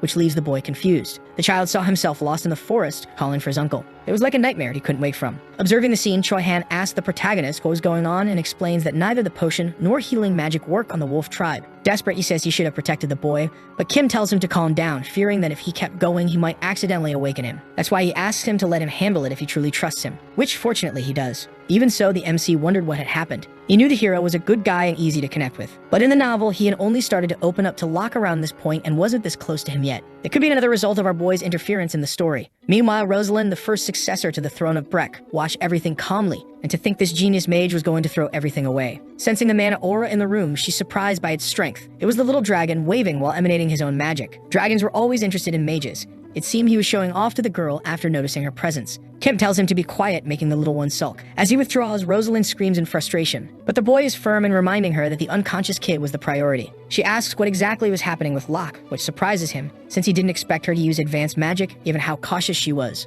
Apparently, the reason they arrived so quickly was her teleportation magic. Contrary to his expectations, the mage had already shown the extent of her abilities. The boy confirms she was indeed a sorceress before asking if she had ever heard of the berserk mode of the beast tribes. And she explained she'd read about it in a few books, but none mentioned such high fever or the level of bodily pain the boy was expressing. However, Kim explains that he was feeling all that because it was his first time, which makes the girl widen her eyes. Then he says that beast people lose their sanity the first time due to the pain they experience, but if they can endure it, they can use berserk mode as a weapon. Realizing that was the boy's case, Rosalind says she's able to understand the whole situation now. After all, he was just a young boy, a fact that could even sadden the redhead's hardened heart. Hans quickly arrives with the drinks he was asked to bring, and his master asks him to bring something to carry the child and take him to the underground training arena, making sure no one else is there. Even without understanding why they take someone suffering to a training arena, the blonde nods. Pretending not to know Rosalind's name so that she'll introduce herself, Kim calls the mage and Choi Han. But when he says the two of them would need to get beaten up a little, the pair is left confused. Basically, when Beastkin went into berserk mode for the first time, their parents and siblings helped take care of them. They would take all the attacks from the individual to make sure they didn't get hurt,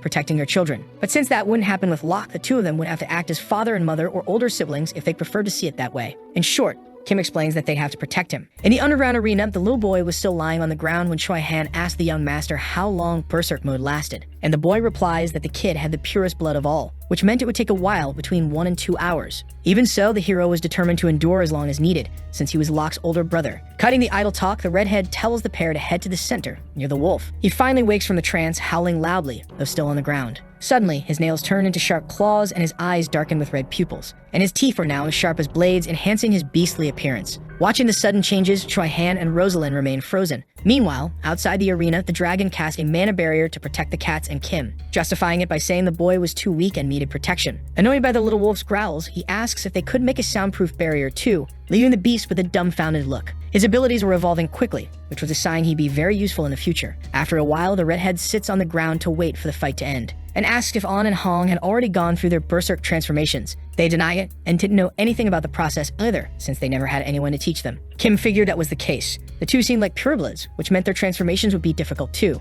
The wolf, tiger, bear, and whale tribes were the ones who lost rationality the most during the process, so they were closer to being monsters. He says he didn't know how it worked in the cat tribe, but if they felt it coming on, they should find him immediately. Their eyes shine, feeling loved and cared for by the MC, who wanted to take precautions before any accidents happened. Overly affectionate, the two little creatures rub against him, which irritates him. In the arena, Locke's transformation continued, but Kim couldn't stop wondering why that wolf kid began transforming out of nowhere. In the novel, he was only supposed to worry about this a year later, and the reason would be the arrival of someone else. More specifically, the healer Pendrick, someone who would remind the boy of his late uncle. That would drive Locke insane, sparking a wild urge to destroy everyone around him. At this point, the boy already had a tail and ears, and his physique was larger than normal. His new older siblings were shouting at him to wake up, but it was useless. His eyes look even more furious. Then, without holding back, the wolf lunges toward Choi, who uses the hilt of his sword to stop the bite, pleading for him to snap out of it. But Locke was out of his mind, snatching the weapon from the boy's hands and throwing it far away. From a distance, Kim thought the guy was pathetic for believing that plea would help in any way, suggesting that a hit to the head would have been faster and more effective. He calls the cat's attention, asking them to watch how the wolf boy was moving, because those were instinctual movements of a beastkin, and the fact that they could move by instinct. unlike humans, was one of the most beautiful aspects of those tribes. So he tells them not to fear the transformation because that's when their beastly powers were most visible, but to observe Locke's movements closely. They should use their instincts or think of some way to take down all the wild beasts. Back to the fight, the boy continues chasing the swordsman. When it seems he'll finally strike, Rosalind projects a magic shield in front of him. From behind it, she yells at Locke to remember her, and how she told him she was part of his family. Seeing the boy's persistence, Choi-Han shouts at him to attack while he runs away from the mage. And the little wolf looks possessed as he sees his prey getting away. The dragon points out to Kim how Rosalind and Choi-Han were using their skills not to attack, but to defend themselves without hurting Locke, saying it was much harder not to injure someone than it was to injure them. But all the redhead says is that since he was a dragon, he learned quickly. Tired, he says that being a dragon, there was nothing he couldn't do. Something the boy agrees with, asking her to pay close attention to the three fighters and draw her own conclusions. It really seemed like Locke would just get exhausted in 2 hours, causing enormous regret in the MC for not bringing a bottle of wine. The battle continues with the same dynamic. No attacking, only defense. At this point, the boy was gasping from exhaustion. Even panting, he called out for his new brothers, returning to his human form. "I'm sorry" are the only words he manages to say before collapsing to the ground, caught by Choi, who was deeply worried about his brother's condition. When Kim appears in his blurry vision, he calls him uncle, but the redhead quickly puts him down to rest. Because it was finally over, the hero lays the boy's body on a mat and Rosalind just watches. However, Kim catches her attention by handing her a potion, to which the woman replies that potions don't work on Locke. With his usual humor, the MC asks why he would give a potion to someone from the wolf tribe, stating that it was for the lady. Staring at him in disbelief, the redhead thanks him for the thought, but the noble says it was nothing much. Then he turns to Choi, because they need to talk. He lets the servants take care of the boy, who is still unconscious, before heading to the room with the young man. Kim asks him to explain everything, and the hero starts by saying that everything was fine until he met Rosalind. He had met up with a merchant guild he had mentioned. Actually, it was more of a brigade of 5 people than a guild, but that didn't matter. When he met them, he found out they were in need of 2 mercenaries to protect them, since their guards were always getting injured. Then, he met the mage, and she was exactly as the redhead had described her. The kingdom of Breck was beyond the northwest border of the Roan kingdom, and the woman was heading to the magical tower in the Whipper kingdom, traveling through Roan, when an assassination attempt prevented her from continuing. Kim thinks that even if she managed to escape, there was no way of knowing who was pursuing her, which is why he thought it best for her to come to the capital before Roan found anything out. Resuming his explanation, Choi-Han says that since the two of them had a common destination, they became friends, something the noble finds quite strange. He admits he wasn't someone good at starting conversations, but believed they could become friends, and Kim tells him he didn't need to do that, saying he just needed to act like himself. Originally, the two wouldn't get close until they met Locke. In the novel, Rosalind became cautious of others after the attempt and didn't want to be friendly with anyone, and Choi-Han went down a similar path after the village incident. Even so, there he was, saying he wanted to do things the right way, since it was his way of giving back. That group planned to stay in the village the young master had mentioned, and they continued the journey after a few days of rest, but something stopped them when they reached the village. The hero reveals he discovered that their injured guard was a beast person. He remembered a massive box the men were carrying. According to them, it wasn't any merchandise or anything like that, but they intended to trade with someone who lived in the mountain village. Upon hearing that, his thoughts were consumed by the possibility of meeting Locke if he followed them. The next afternoon, the merchants were anxiously waiting for their buyer, who was running late. So they asked Choi-Han to help carry the package to the village since they were getting worried about the delay. That reminded him of Kim's words, "Go to the village with the guard." So he accepted the request. However, when they got there, they came upon a horrible scene. The place was engulfed in flames, including the buyers of the merchandise. With a trembling voice, the hero calls out to Kim, saying he had seen something he was already too used to seeing, a white star with 5 red stars. That information seems to catch the protagonist off guard this time, since he didn't know the organization would be there. According to the novel, Choi-Han would arrive at the wolf tribe's village while it was burning, but that would have been the act of criminals, not the organization. He asks if everyone had been knocked out, and the young man denies it, explaining that they seem to be taking the younger ones and killing the rest. It was really strange. In the original story, they wiped out the population. Why did they try to capture them now? Back to the retelling, the swordsman says that's when Locke appeared. He swore that elimination and kidnapping were different. Originally, he would have stayed hidden while the other children were taken out. Watching the extermination of his family and friends must have triggered his instincts, and if that wasn't the case, then what the hell did? It was completely different from the novel, which probably wasn't a good sign. Continuing, Choi-Han states that he had tried to destroy the uniformed men, because he realized that the people without stars on their clothes were the same ones who had attacked his village due to the same dark magic they used. Kim asked questions about the incident as if he were hearing about it for the first time. And the hero says that there was only one person with a white star surrounded by 5 red stars on their chest, which left him stunned. It was her who had killed the guard, a piece of shit human who drained every drop of broth from the wolf tribe people. The protagonist is thoughtful about that piece of information. So there was a crazy mage who thought he was a vampire in the story. The terrorist attack would happen in the capital, and one person would lead it, Count Dracula from Tabane, one of the leaders of the organization addicted to people juice. That lunatic made his first appearance there in the Blue Wolf tribe, not in the capital. But why try to kidnap the children instead of eliminating them like in the novel? Such thoughts made Kim wonder if something had drastically changed after he saved the dragon, while Choi Han lamented not being able to capture him, or worse. Since the people would only commit suicide if captured, the rest were taken away by one of the men using teleportation magic, and the hero recalled something the man had said. How disappointing, they were perfect as seeds. These young ones must have even tastier juice, was what he said with a maniacal look. But the redhead was only getting more confused. What did he mean by seeds? Besides that, the swordsman reveals that Rosalind used her own magic to take the children to a tavern, along with the people who had traveled with the duo. Kim thought that he could have just left the kids at the guild with the merchants, but he couldn't comment on that while pretending not to know. The whole situation was getting on his nerves. He wanted a peaceful life, and now it felt like he was going to end up with a whole zoo in his hands. He asks if the hero was curious, which he was. There was no need to ask about what, since they had no answers to anything. Who were those people, and why were they doing that? And of course, why did he, Kale Henatus, know about their existence? The kid was definitely curious about all of it. So Kim says he's going to tell them 2 things, and the hero asks if he wasn't going to tell him everything, getting a nod in response. The MC asks the boy to stand up and reveals that they would go together to the temple of the god of death. Once there, it was time for the redhead to spill the beans. He makes a point to let the hero know that this could put his own life at risk. He asks him to follow, which makes the boy gulp nervously. The 2 are greeted by 2 temple guardians, who salute them religiously, wishing them to rest in peace. Kim greets the priests, asking if there was an empty room he could use. Their expression is priceless. They were worried about Choi, who looked like he was struggling and could be easily tricked. But they simply ask which one of the 2 would be risking their life, and the protagonist says it would be him. That surprises the swordsman, who calls his attention, and whispers that he'll believe him even if he doesn't do it, but the young master fires back saying he definitely wouldn't believe it. It wasn't something that crossed his mind because he wouldn't tell anything about the secret organization, since that would only get him deeper into that mess. In the end, Choi Han would be the one to fight alongside the whales against the mermaids in the future, not to mention getting involved with all kinds of people and problems. He couldn't afford to get involved. Finally, the priests grant access to the room, explaining that they would head down to the basement to finish the preparations quickly. The duo follows them, stopping at the bottom of the stairs to wait for them to prepare the room. In front of the huge door, Kim speaks. If you really think we don't need to do this, then why don't I just tell you the truth right now? The hero asks him to do it, saying he'll believe whenever the redhead tells him. So the first truth the MC drops is kind of anticlimactic. He didn't know anything about the secret organization's identity or goals, leaving the boy speechless. But before he could say anything, one of the priests calls them and asks that the one who will risk his life stand before the priest in the room and raise his hand. Seeing Choi's look, Kim says he understands that this is hard to believe, but quickly invites him in, which he does without hesitation. Sitting in front of the priest, Kim raises his hand to take the oath. The old man points to 2 papers in front of the pair,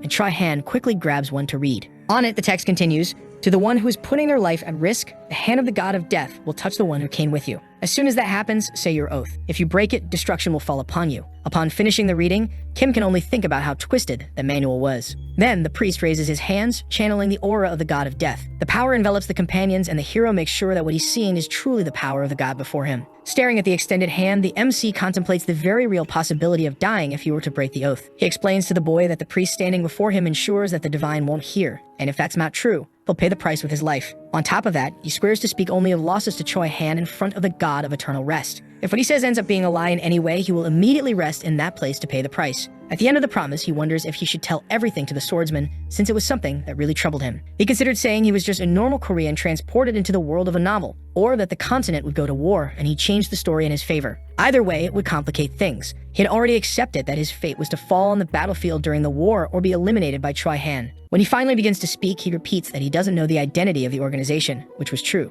After all, he'd only read up to volume 5 of the novel, so while he knew what they had done, he never found out their identities or goals. Besides, he states he hated the organization and wanted it to disappear. The hero pushes back, saying he didn't understand how he could hate people without even knowing who they were. But he explains that he knew about some of the terrible things they were planning, like the Black Dragon and Locke. Firmly, the MC says he lived his life like trash, and that this was his dream. He didn't want to become the successor of his family. He hoped his brother would take the role. Even though his father sent him there, he could have refused. So he asks why he would go to the capital as the representative of House Henatus. Noticing that Choi Han had no clue, he reveals that he went because he knew the secret organization was planning something in the capital, which surprises the boy. Of course, he couldn't say how he knew that, but since they planned to wipe out countless people, he couldn't send Basin there and expect him to stop the attack. He also hadn't planned to risk his own life, but says that after handling those problems in secret, he would return to his territory. Even with all that information, the swordsman still looked disappointed, not knowing where the young master got his intel from. To make up for it, he decides to tell one last truth. He had no intention of hurting him at all. That makes Choi Han thoughtful, but he believed the protagonist, who smiled upon hearing his words of trust.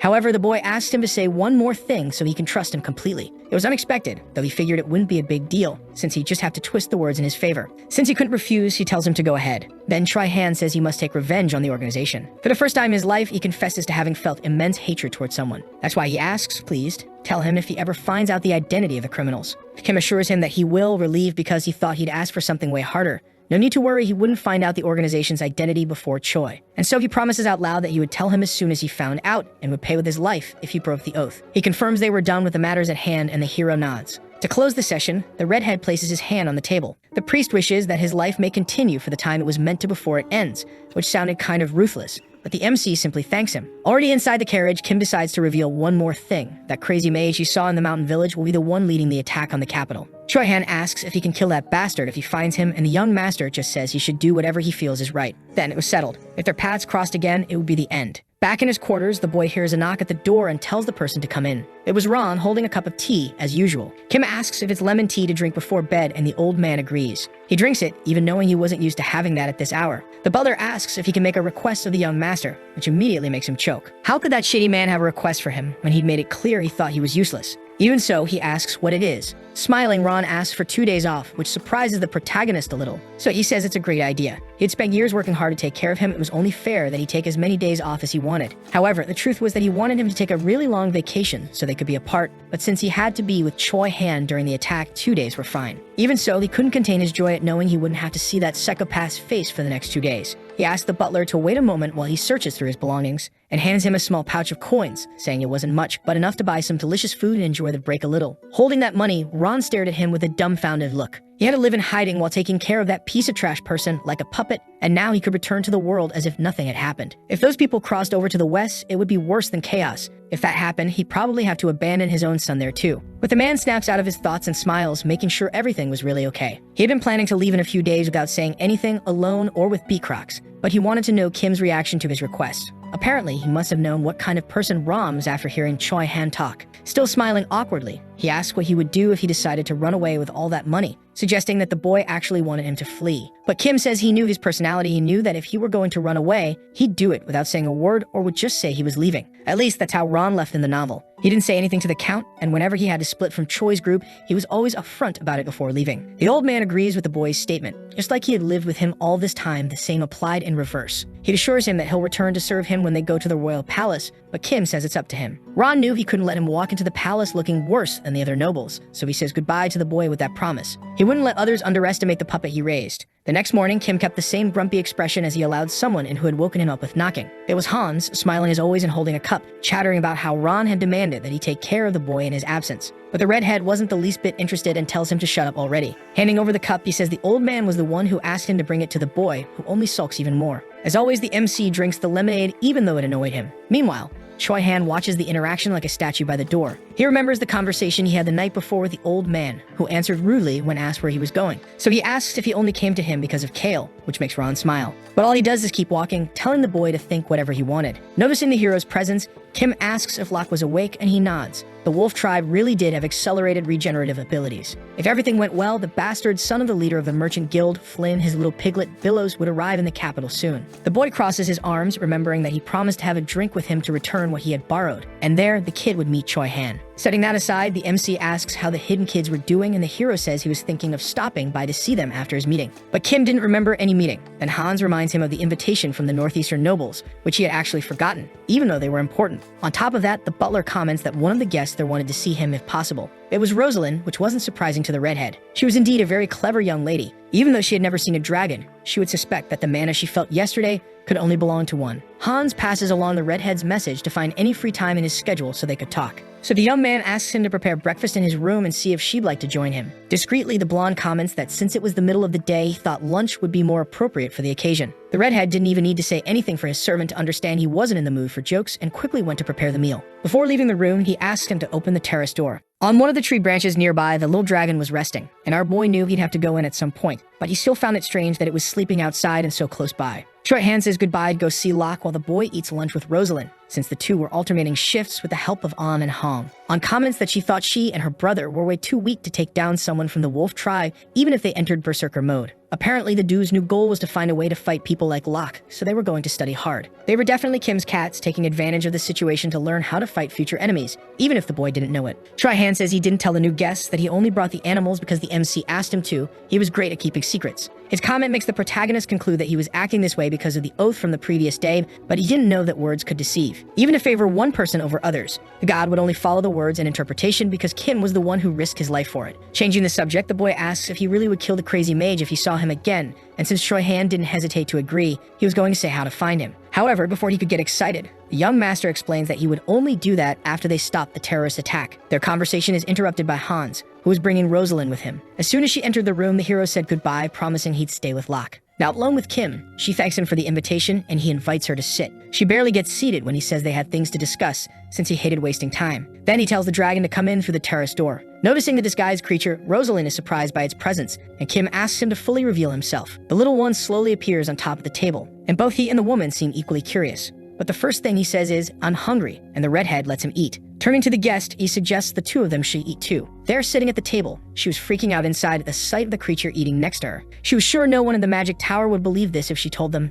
and she comments to the boy how amazing it was for a mage like her to witness something like this, a dragon and a human together, which makes the little dragon say that humans were weak with the strength of trash. That's why he was there with the boy, who quickly agrees. Still, she felt honored to have lunch with the two of them. She was a very brave person because anyone else in her place would be trembling non-stop and worshipping the creature. Then they would ask the dragon to teach something about magic or mana, even knowing that dragon magic would drive any mage on the continent insane. Kindly, the protagonist tells the girl to stay as long as she wants. Cautiously, she says she's curious about 3 things. Well, actually 2, since she already learned one of them but wasn't sure if she could ask. The boy tells her to go ahead. First, she asks if it was really okay to let someone who wasn't invited stay at his residence, since she knew very well what it meant to associate with strangers. But it was fine since the girl came with Choi-Han and he had the little dragon just in case. Understanding, she moves on to the third question. Why do you speak so respectfully to me even though you're a noble? That makes the boy comment on her traits and famous name, asking if it was the princess who should be treating him with less respect. Still, Rosalind ignores the fact that he knows her true identity when she says she heard he was trash, but thought that was a lie. However, he smiles, explaining that he really did have a reputation for being trash,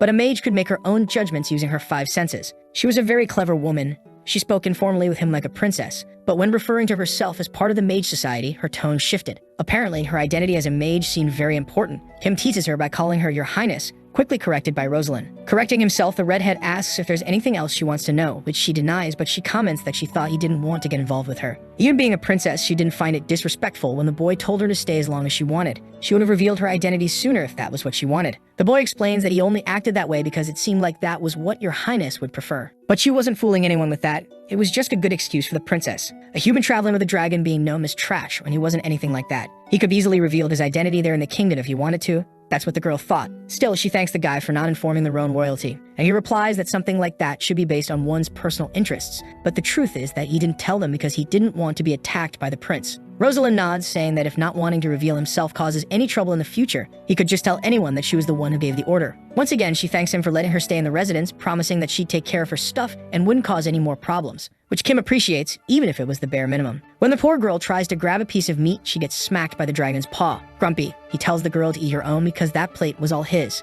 The two lock eyes for a moment. Before she can say anything, Kim explains that the creature was only 4 years old, so she takes on an even friendlier tone to agree with the creature's selfish behavior. With the tension gone, the three continue their meal peacefully. Later, inside the carriage, Choi-Han says that if there's anything he could do to help the young master, he just had to say it, but Kim says there's no need for him to know. The northeastern nobles would see Kale's trashy behavior in the past and the news about his shady actions in the Henatu's territory, so he had to be careful. In fact, he'd have to be even more chaotic, but he wondered what exactly he should do to really look like trash. At Count Wheelsman's residence, the young master is received by the noble's butler. The count wasn't really rich or powerful or even influential. That's why he had such a close relationship with his father. And he liked the friendship because for someone like him whose territory was isolated in the northeast, knowing someone close to the capital was very beneficial. Kim remembered Han's instructions about keeping a good relationship with young Master Eric, staying distant during meetings and in front of other nobles. Even if Kale and Eric were close, the noble's intel reports showed the guy was way more of a joker. The butler offers to escort the guest inside the mansion, and the boy accepts. He was nervous since he wasn't quite sure how to act when meeting his new old friend. But in the end, he didn't even need to worry about it. He was already sitting at a table with 3 young guys, including a nerd who looked like a teenager hitting puberty. They wouldn't shut up about how there was nothing wrong with finding formalities boring or annoying, so he should just chill while they take care of everything. After all, he already hated all that formality crap. Hearing all that, our boy is left speechless, with that same deadpan face as always. The nerd says he didn't need to say or do anything, just relax while they handled it all. It was kind of ironic, but Kim says he's really good at relaxing, which Eric, the four-eyed guy, agrees with. He was known for being proper, but he was also the kind of person who worried about everything. He rambles on about poor Northeasterners, who might try to cause trouble for the MC, plus allies of Mark Stan, but they were ready to hold the line. Out of the 10 pillar families, the Henatus family was one of the 4 that hadn't joined any faction, and the other nobles who allied with high-ranking nobles from outside the area would want to drag the whole Northeastern noble group into their succession plans. That's the only reason Eric and his group were being extra cautious. Those 4 families would be the main focus. That's why his family, the most powerful in the region, couldn't afford any accidents. Even thinking all that, all Kim says is that it sounded good. On top of that, Eric reveals that the group had been planning to greet the crown prince together. Seeing the redhead's nervous hand gripping the wine glass, the noble quickly explains that he'd only have to do the initial greeting. Agreeing, he raises his glass for everyone to toast. He says it's a great deal and reminds him that after the greeting, all he'd have to do was sit back and relax. Honestly, it was a really good offer. Exactly what our boy wanted. As they chill, they talk about the strong flavor of Henatus wine. Now, everything was decided. Back in his room, Kim asks Choi-han to come see him. He asks how the refugees' lodgings were, and the hero says the kids were super energetic, which was a good sign. Hearing that, Kim makes sure the servant had nothing else to do at the moment, and he confirms it. Then he says goodbye, asking him to tell Hans to rest and leave his guard post at the door. He wanted to know, and Choi-han had already understood. He had left the terrace open like before, so he asked the hero to come to his room later. The boy asks if it would be just the 2 of them, without the cats. But the dragon speaks up, saying he would go with them. It would be the 3 of them. Downcast, the swordsman asks if they were going to destroy things, but the boy quickly explains that wasn't the case, and sends him off, asking him to come back soon wearing a hat. He found it strange how the servant's thoughts were always so extreme. Then he leaves the room. Seeing Kim lying on the bed, the dragon reminds him he couldn't really go to sleep, which makes him wonder if he looked like a 4-year-old to him. The boy sits on the bed, waiting for Choi, who soon appears on the balcony. Noticing the hero's look, he comments that his cape looked way better on him than a hat like the one he was wearing.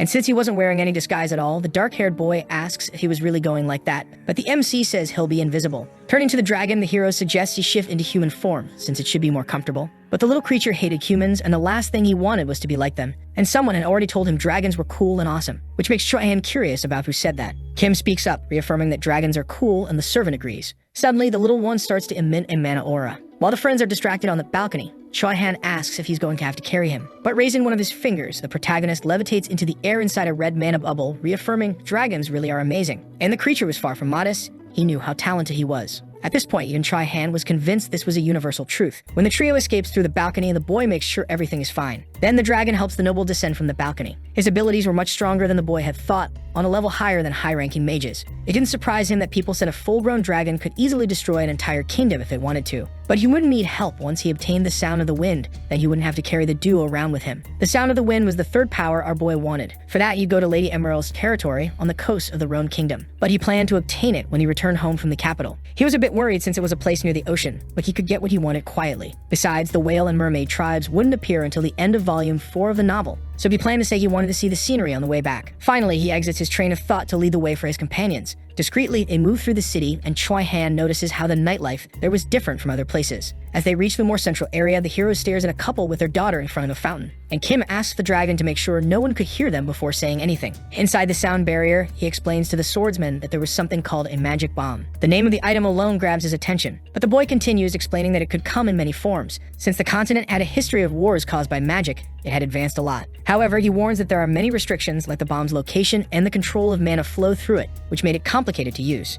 Still, those developed bombs would be used right there in multiple places exactly 6 days from now. In the novel, the hero and Rosalind discovered 5 of the bombs, but with the change in history, the MC believed the locations and people affected would be different. If that were the case, there was a high chance the attack itself had changed. But he was certain the magic bomb terrorist attack would still happen as described, since he had confirmed the crazy mage was in that kingdom. Back inside the barrier, Choi-han confirms he heard it right, and that the boy really said a bomb will explode there, and he nods, adding that it could be buried anywhere or installed on some person. And since that person wouldn't know they were carrying the item and would be walking around with it, they had to stop them before it was too late. For that, someone with high mana sensitivity would have to inspect the area and look for places with an abundance of mana. Choi-han asks if the mana levels of the bomb were so high they could be easily detected, but that wasn't the case. In reality, they were just slightly above normal, making it hard for average mages to notice, but they could still draw mana from the surroundings to explode. When the hero starts a bold speech about how he knew it wouldn't be easy, but would try anyway, he gets cut off by Kim, who stares at the dragon. The little creature would do it in the blink of an eye, and says it was definitely possible, but it was going to be a pain in the ass.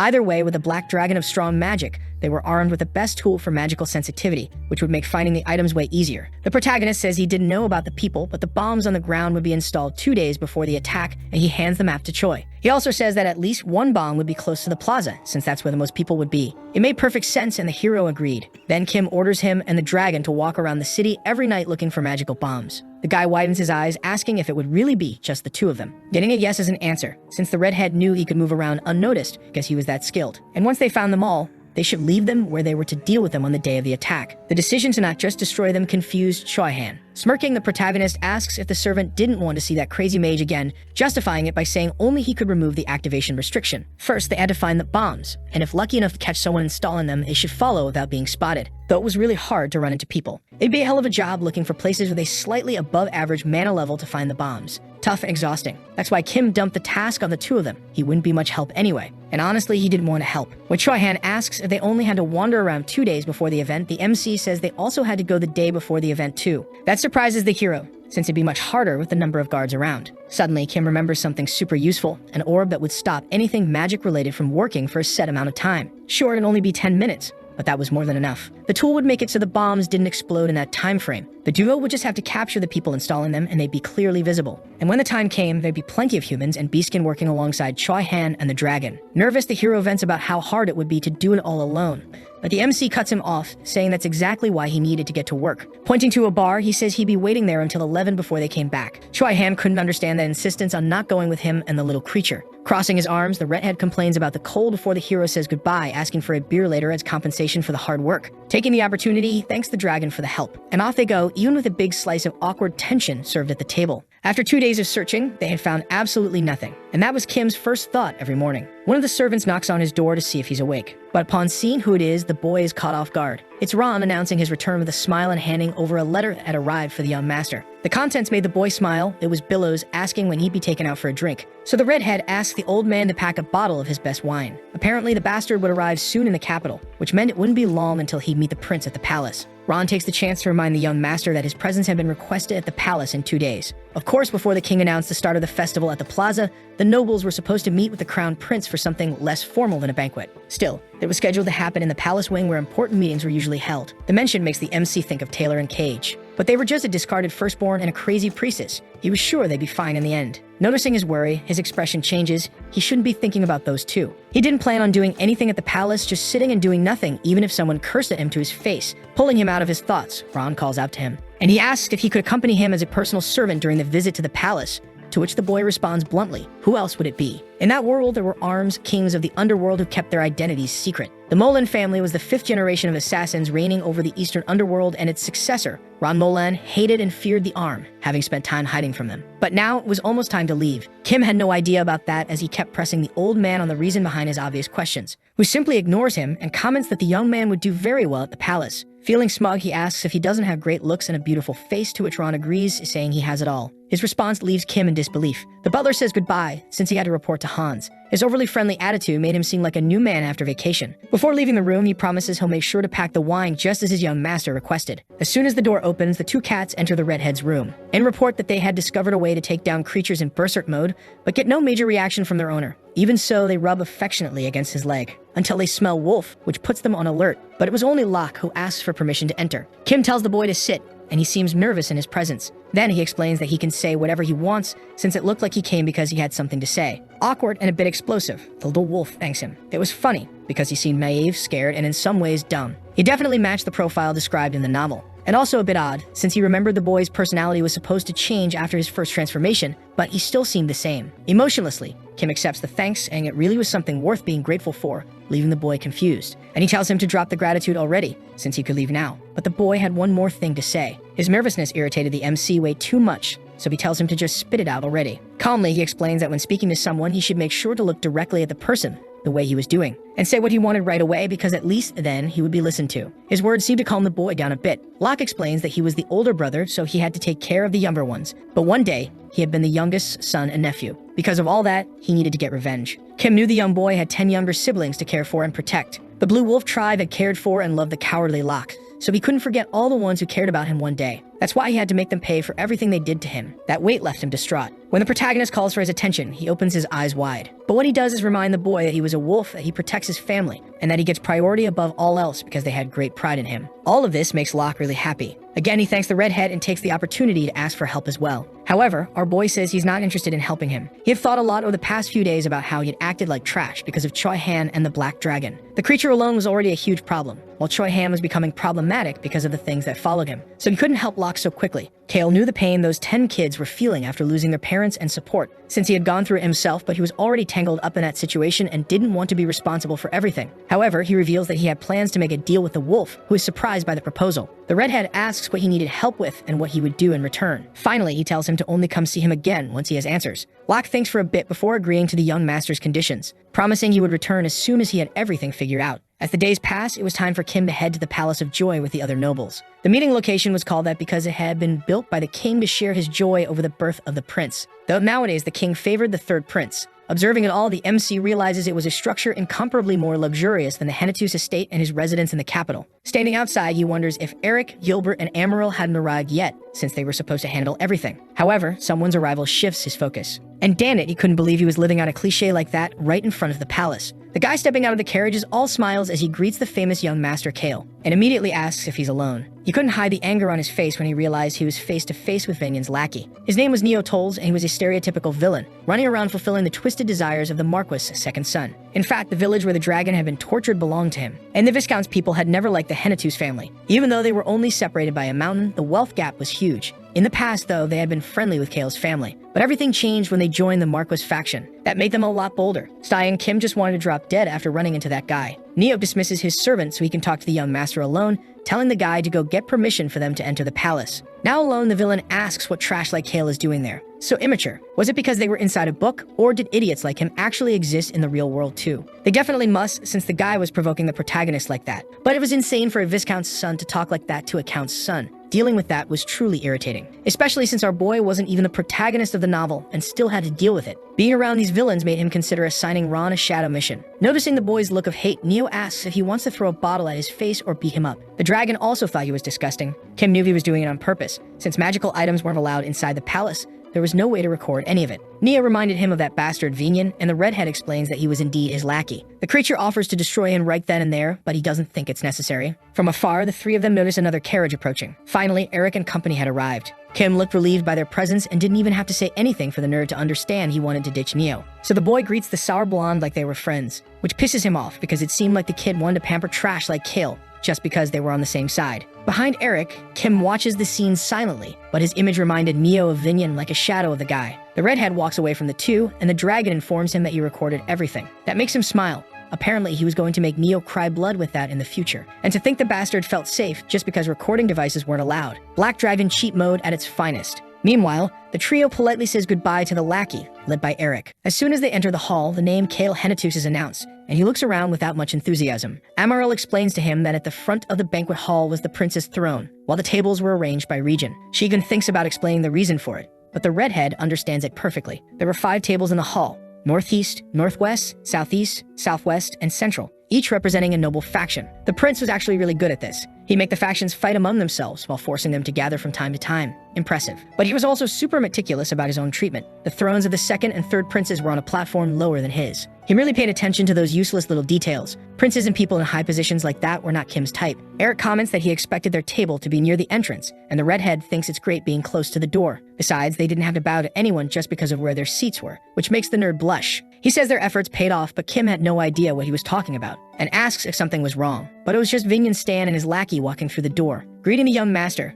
who returns the greeting without much energy. But when he feels a weight on his lap, he realizes the dragon is right there, lying down grumpy like a guard dog. He seemed kind of down even while insisting he was fine and that he was a big, powerful dragon. Flashbacks from when they were still at the residence come rushing back, a moment when Kim had warned him that they'd be seeing Vinyan and a noble guest. But of course he couldn't kill him. Today was a very important day. To make sure he'd be left in peace, the redhead states that if the beast didn't eliminate him, he would do it with his own hands later, cutting him into pieces and making sure not even his dust remained. Back at the dinner, the redhead was surprised by the dragon's rationality. It was a relief he wasn't going crazy at that moment. Otherwise, the whole palace would be in ruins, and he'd be a goner. He watched Vinyan slowly coming his way, since the northwest table was very close to his. Eric clears his throat as Kim is lost in thought, thinking about how to ignore the Marquis. But there he was, that blonde mop of wet spaghetti, right behind the boy like a haunting spirit. He gets up, forcing a fake friendliness, commenting how long it's been since they last met. And the blonde did the same, while Neo stared at him with a scowl. Vinyan mentions that earlier that day he was going to visit young Master Neo, and Kim agrees, saying they had promised to have a drink together in the capital. But he adds that a day after that, one of Viscount Toll's knights came to see him.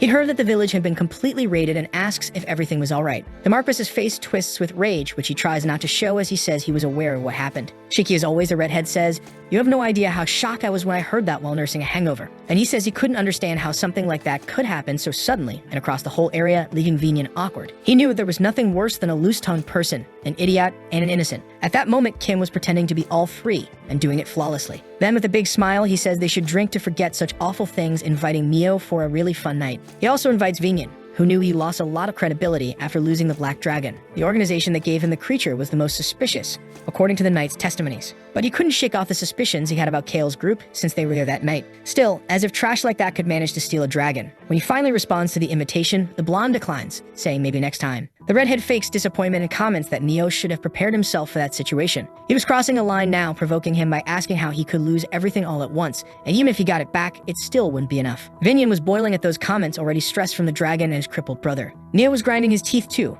and if it were appropriate, he might have barked at the protagonist. Even so, Kim tells him to cheer up, though he knew Vinyan would soon take all that rage out on his lackey. Little by little, more guests began arriving at the palace. When the redhead grabs the bottle to pour himself a drink, Eric calls his attention. So he decides to drink later, which was probably a good idea for the trio. While everyone chatted among themselves, Kim and Vinyan stayed sulky, already counting the minutes to get out of there. Until finally the reason for all that farce arrived, the prince. He thanks everyone for being there, saying he was very happy to see such precious individuals at the gathering. A noise at the entrance catches the boy's attention, and Kim cracks a smile, because his old friends had arrived. Then Cage and Taylor walk in through the door, grinning from ear to ear. All the guests stare at them in shock, like they'd seen a ghost. Except Kim, who smiled upon seeing the pair decide to reveal their identities despite the trouble the god of death could cause because of it. But it's not like Cage cared about that anyway. Abruptly, Vinyan slams his hand on the table and demands to know what the hell he was looking at. You could see the hatred in his eyes. The prince, on the other hand, smiled at the surprise, confessing that he didn't expect to see them there. Taylor explains that he heard there was an opportunity for nobles to gather and speak with his highness, apologizing for crashing the event. The prince agrees, saying he only invited one representative from each family. But if one didn't have a representative, it was fine if someone else showed up in their place. Suggesting the boy felt left out because the invitation was only for Vinyan, the long-haired man says he was just a little upset. Hearing that guy say his family had no representative only added to Vinyan's growing fury. It was a direct insult to him. In the novel, the crown prince was always wary and alert of the second and third princes,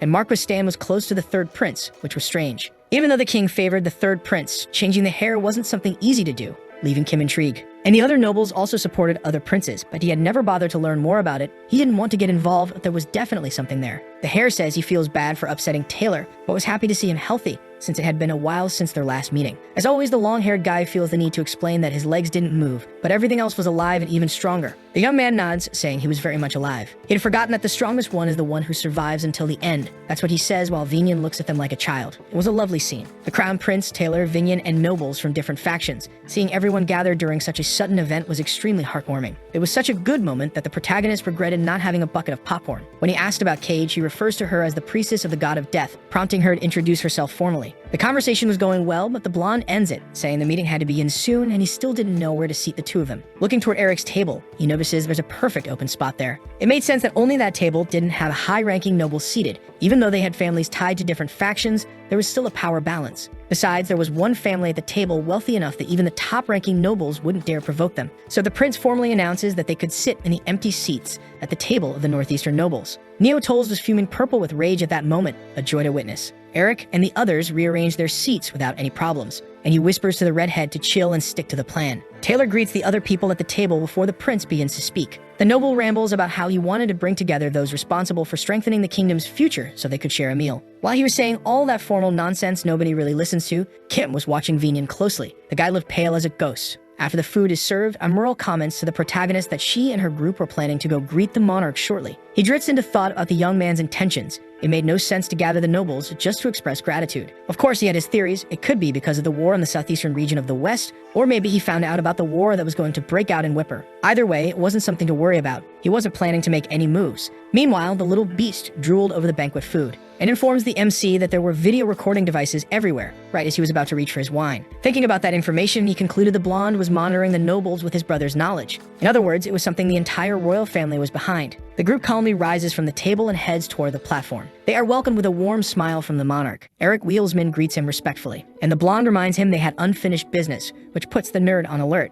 Alberu Crossman, the prince, had blonde hair as a symbol of the sun's blessing, something unique in his family. The boy agrees with his statement, saying he'd been waiting for the right moment to talk. Then the monarch praises the Wheelsman family for their work on the Northeastern Road, something impossible to ignore. His comment makes Kim feel satisfied. It seemed like the prince was starting to get it. His persuasion skills were enviable. Noticing his presence, the prince greets the redhead, recognizing the achievements of the Hennetus family in taking the Forest of Darkness. He adds that he was aware of the young master's reputation for independence. He felt that such independence cleans the young man's soul in some way, stressing that he wasn't trying to compliment a piece of trash or anything like that. Greeting him, the MC says he also felt something in the prince's presence. He realized that besides the sun, there was also the prince to protect the citizens from darkness. And he smiles, saying it was a beautiful sight, leaving the noble flustered and surprised. He even jokes that he might not be able to sleep now that he had seen the stars shining above his subjects' heads, making the jaws of his peers drop. He was satisfied because with that, he had taken a step further away from the blonde. But then the dragon asks why that weakling dyed his hair with magic. According to him, it was at a level only another dragon would notice, suggesting he had used some very strong power, another secret added to Kim's list.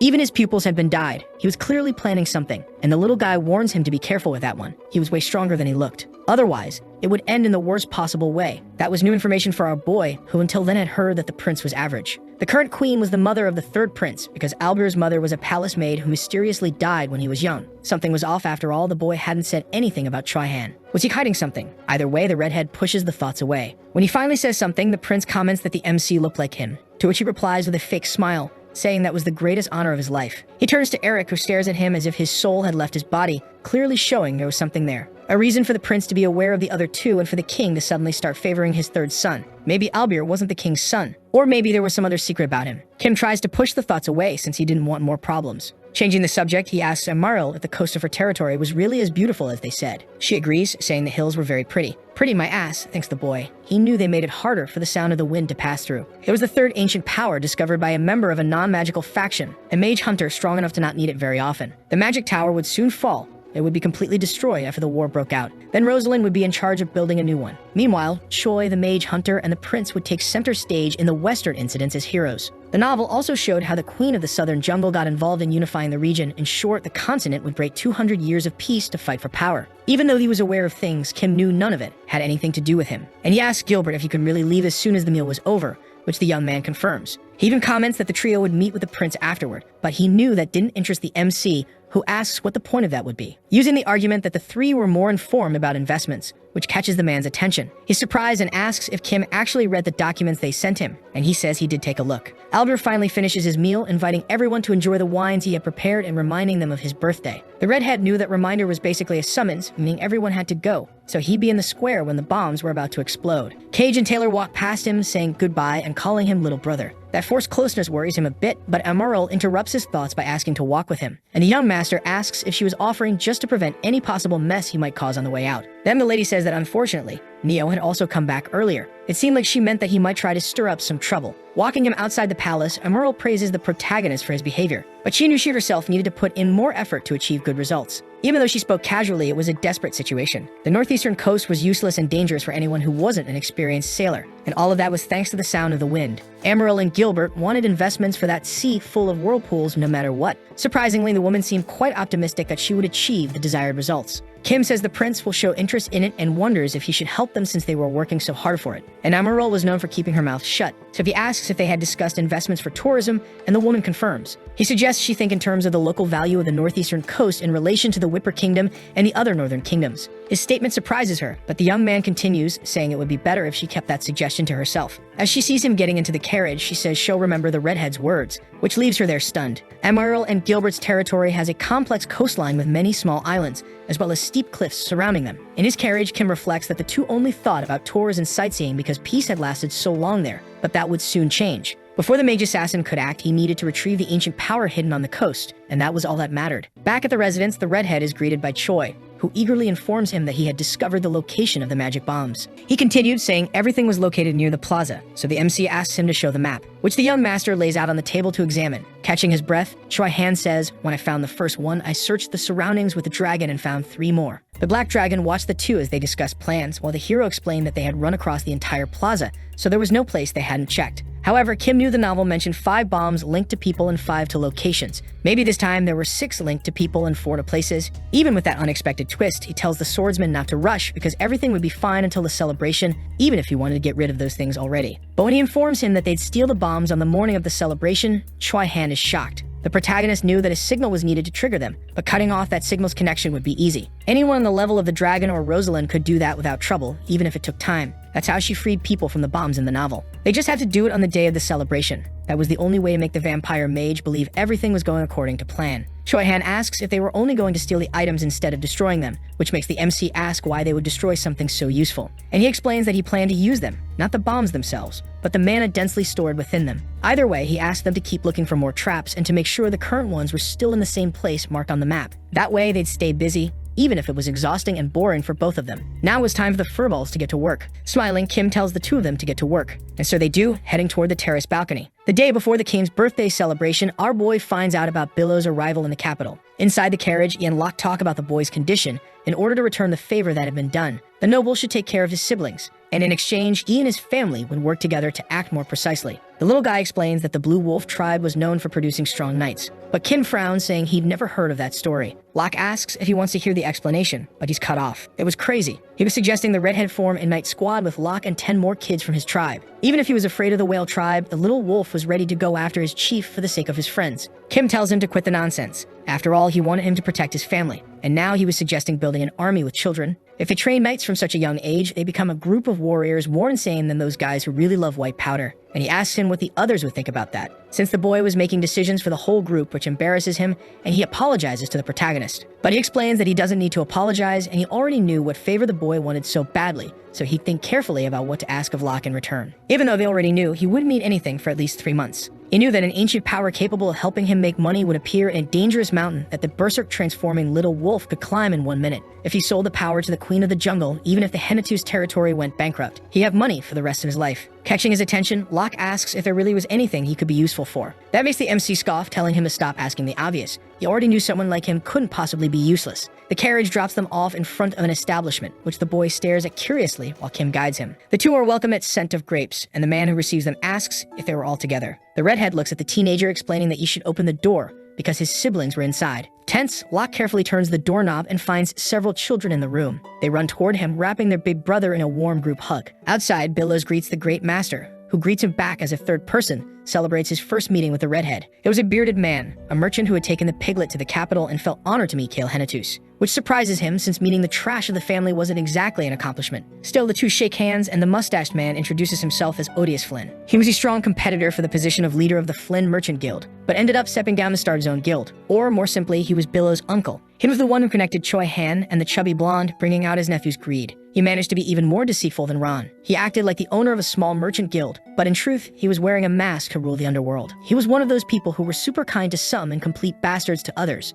With his usual great acting, Kim says it's a pleasure to meet someone from Billow's family. And Odious confesses that it was a surprise for him that his nephew knew the young master, since he hadn't seen him since he was a little boy. Laughing, he comments that he'd had several good encounters lately. The old guy left his guild behind to live a simpler life, and he was a good uncle. He was also the only person Billows had good childhood memories of. At least for him, he was someone with a good heart. Kim calls the piggy over to have a drink while they wait for Choi Han and Rosalind, who would update them on the news. Odious says his goodbyes, saying he hoped they'd get a chance to drink together in the future, and Kim replies that they'll definitely do it someday. Inside the establishment, the children kept thanking him nonstop, which was already getting on his nerves. Looking at that group, he thought they could use a trainer instead of a babysitter. But he wouldn't do that, no matter how much he wanted to. He dismisses them all for the outing he mentioned in the carriage. When left alone with Billows, a blonde asks what he'd been doing all this time. The question confuses him, and he replies that he's been doing everything he could for a peaceful future, which makes the bastard squint and down an entire glass of wine in one go without even offering any to the redhead. Such rudeness irritates Kim, who asks if he didn't see him sitting right there in front of him, prompting Billows to apologize and explain that he was just frustrated.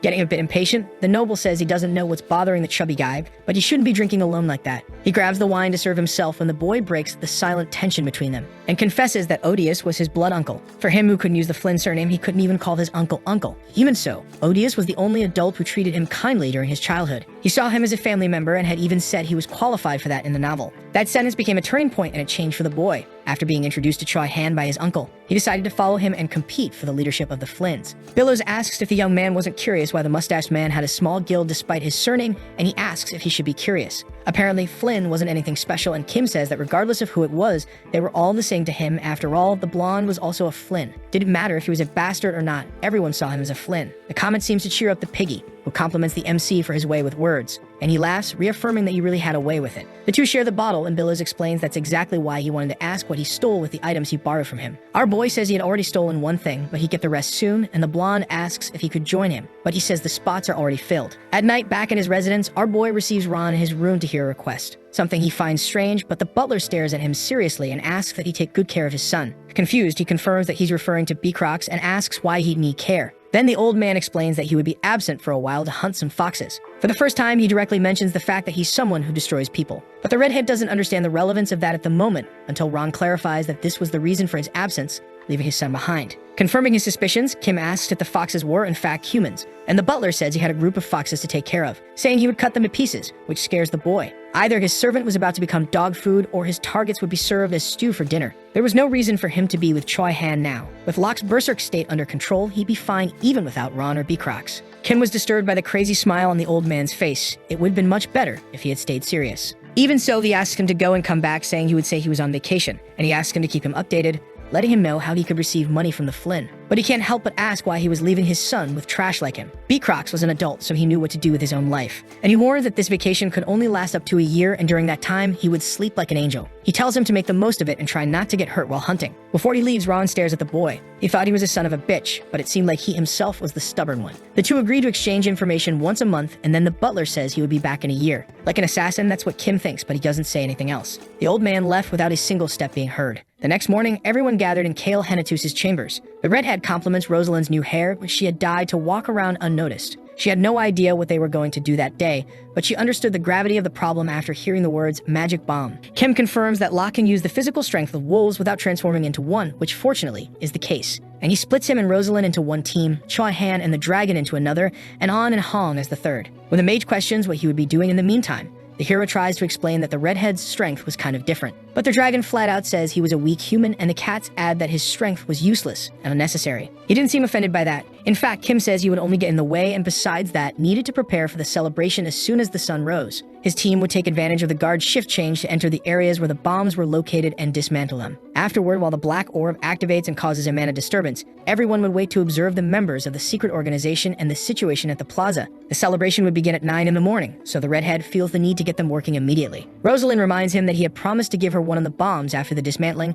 which would be enough to pay for her services. Kim watches the group leave his room, closing the terrace door as he is left alone. Even with everything shut, a flash and a gust of wind hit him, revealing the summoning of his indestructible shield, which he didn't intend to use, but if necessary, he would only use a fraction of its power. However, he knew he wouldn't go near the crazy mage, so it would be fine. Before he leaves, he comments that that would be the last day Ron would serve him, which the butler hoped to be able to hear a year from then. It was a horrible thought for the redhead, who would send him straight to Choi Han once he returned. But for now, the focus was something else. The carriage keeps going while the young man questions why he needed to be accompanied. In front of him, Emerald was asking his opinion about building a naval base in her territory. He'd already received a letter from Eric saying the discussion about tourism investments hadn't gone well. So he thought Gilbert and Emerald would be very upset, but they didn't seem that way. Smiling subtly, Kim asks if she hadn't already made up her mind, which she says she had, but didn't think it was something to decide alone. So she spoke with her mother and planned to discuss it with Gilbert later that day. Creating a military base wasn't easy. Money wasn't the problem. The real complication was the power dynamics within the territory, especially now. That's why the crown had its eyes on the northeast. East was the only side with ocean access, but only in the northeast was there a balance of power. Knowing that, Kim asks if she was more concerned about the crown's power increasing there,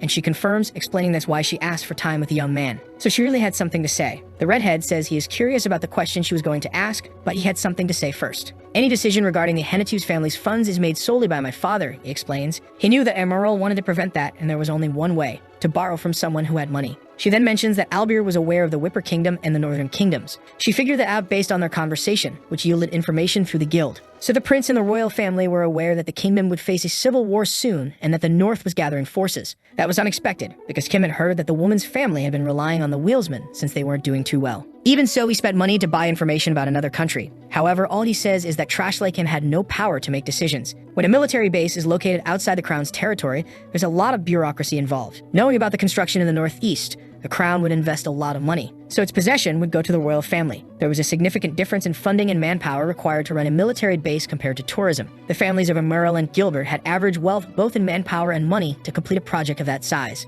Even so, he liked seeing how they could make bold investments when necessary. Returning to the conversation, the lady mentions that she knew the Henatu's territory was strengthening its walls, which showed interest in military forces. Kim assures her that he will talk to his father about it, and the girl insists on sending an official request as well. If that naval base really were to be created, the balance of power in the Northeast would tip in favor of the families of Kale, Eric, Emerald, and Gilbert. If the Henatu's family provided the funding, then they would receive multifaceted support from the base. The woman reflects for a moment before revealing her concern about the whirlpools, intriguing the MC. But she herself counters that there were paths used for ages, so they could serve as a defense to prevent invasions. That's why she wanted to test the plan. Her words make the boy smile. If she was worried about the whirlpools, then they would soon be under her control, which wouldn't be a problem in the near future. He even got excited about the idea of building a house on one of the cliffs to enjoy the sunset in the future. Since it would be complicated to stay in the Henatu's residence after handing over control to Basin, he would have to hide out in a remote place during the war. He can go to the cliffs after the war to build a house and relax. Wrapping up the topic, the girl thanks him, and he says she shouldn't thank trash like him. With a smile and a friendly tone, he says he was just delivering her message. Emerald should be cautious when she has no power,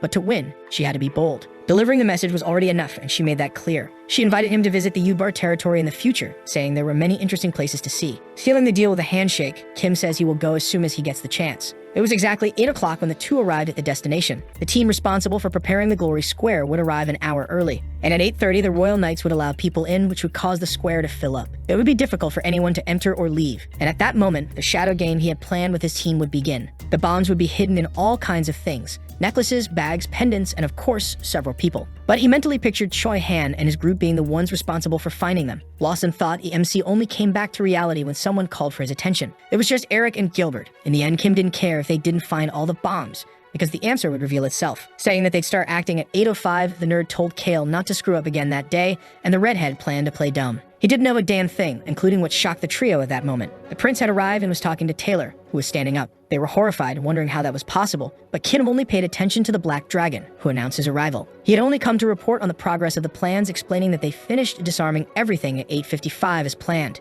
And he told the MC to use his shield if he felt he was about to get hurt. Everyone got into the carriage while he wondered why the creature had mentioned the indestructible shield, since Kim knew he wouldn't use it. Aldrin looked at everyone with that fake pleasant expression, asking if they could move on. But the protagonist kept a scowl on his face, wondering if the prince had put them together on purpose. There was Mio, forcing a cheerful attitude as he greeted Emerald. He didn't intend to pretend in there. All he could think about was the chaos that was about to unfold. In fact, it was already pretty chaotic in there. Emerald and Taylor exchanged friendly glances while Mio looked confused. If he stopped to think, Kim figured most noble successors seemed confused. Minion, for example, was a complete mess. After all, no one expected Taylor Stan, the eldest son, to get up from his wheelchair and walk on his own feet just like that. Even less that someone from the Marquis Stan family would stand next to Alberu, the first prince. Apparently, the guy got the Star of Healing, and Emerald was particularly interested in the boy's sudden recovery, which he explains happened because he was healed by a blessing from the heavens, receiving congratulations for it. Neo was very intrigued by all of it and couldn't take his eyes off the heavens' favorite. Full of curiosity, he asks if the young man would return to the Marquis estate now that he was walking again. But the hare doesn't understand what he meant by return, since that place had always been his home. It was obvious that he belonged there, which leaves his brother's lackey flustered. Kim stares at him in silence while Taylor confesses that he's excited to tell everyone how he managed to walk again, something the redhead had already guessed. Upon arriving at the plaza, Neo volunteers to go ahead, leaving the others behind. Next to say goodbye is Amuro, who tells Kim that she'll return with Eric in his carriage, which shouldn't be a problem since, to her, young Master Taylor and Kale had no prior relationship. So only the two of them remained in the vehicle, and the hare celebrates the fact that they were finally alone.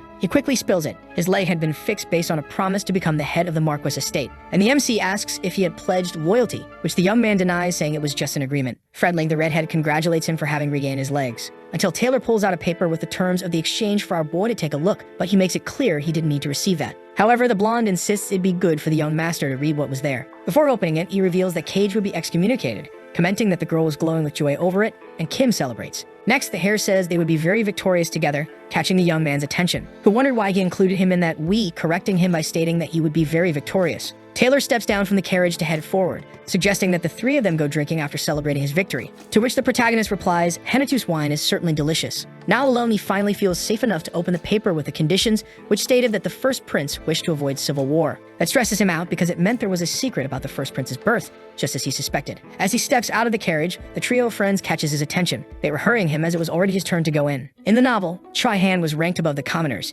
Even so, he was still the bottom of the social pyramid compared to the royal family. It was 8:25, time for the nobles and priests to enter and block the commoners from entering. Gilbert asks if it was the young master's first time in the plaza, which he confirms, explaining that he had only passed through by carriage, so it was the first time he saw it fully. Now he was observing the tea shop to the south, the inn to the west, a flower shop to the east, and finally the top of the ceramic guild's building to the north. It really was a very spacious place. Sweeping the area with his eyes, Kim realizes that things were going according to plan. From afar, one of the officers commands the soldiers to open the way, confirming that the time to play treasure hunt had arrived. Of course, there wasn't a real need to find it like that, since the answer would show up at 9-1. One of the attendants guides Kim's group to their seats at the table, very close to Taylor, who comments that the two of them seem to be running into each other quite often lately. Sitting down, the redhead agrees. Apparently, the chair arrangement was the same as at the banquet. As soon as he finishes settling in, Eric grabs his attention and tells him to shut up. And with a mischievous look, he states that he would do absolutely nothing. The stars of the royal family were announced on time, and the little dragon, watching from a distance, announces that 15 minutes remain. Kim knew there was nothing the little one couldn't do with magic. The crown arrived in luxurious carriages, but what caught the boy's attention was the creature's accusation that Albier's hair and eyes were dyed.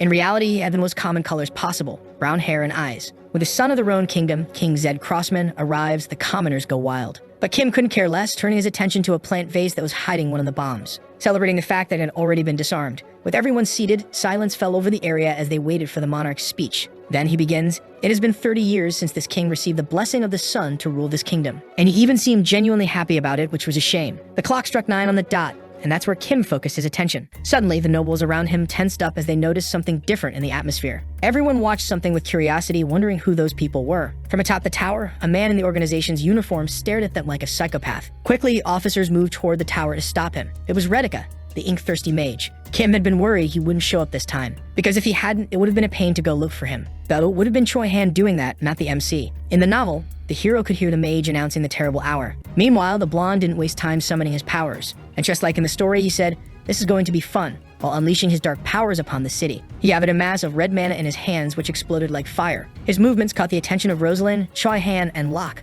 who were strategically hidden.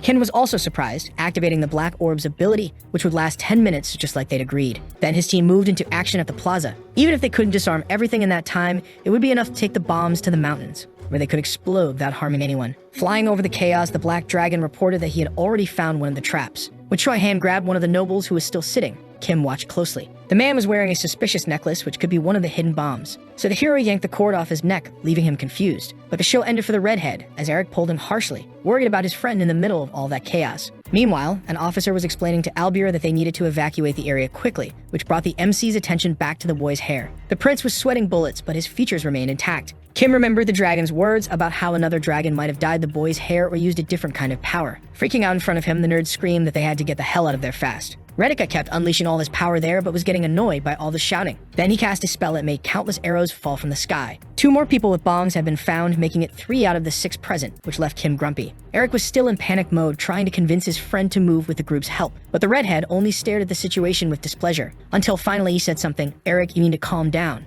were the words that came out of his mouth. However, shouting caught both their attention before the boy could respond. It was commoners desperately begging for the guards to open the passage that was being blocked, while the guards insisted they wait. Surprisingly, Kim's words helped Eric calm down a little. He took a deep breath and thanked him. There were still 2 minutes left before the orb's effect ended, and the mages were busy creating a mana stabilization zone. Choi-Han found another bomb planted in a citizen's bag. Now only 2 were left. Even so, the redhead looked calm, even with the possibility that they could detonate before being found. To him, 2 minutes was plenty of time, until someone said it was done and his expression changed completely. That made Taylor worried. What did they mean there were only 4 bombs? Kim was sure the novel mentioned 10 bombs and wondered if the number had changed because the story had altered. The mages managed to activate the mana stabilization, which should trigger the traps to explode. However, as expected, Rosalind and the dragon managed to protect everyone with the bombs positioned outside the protective barrier they created. With full stabilization, everyone could see the bombs exploding outside, shocked by the scene. Taylor asked if those really were magical traps, something any noble would recognize. Relieved, Kim concluded that there really were only 4. Meanwhile, the little dragon was full of joy after confirming that they really had saved the humans there. Not just that, he saved the humans there. No one died, just like it had been planned.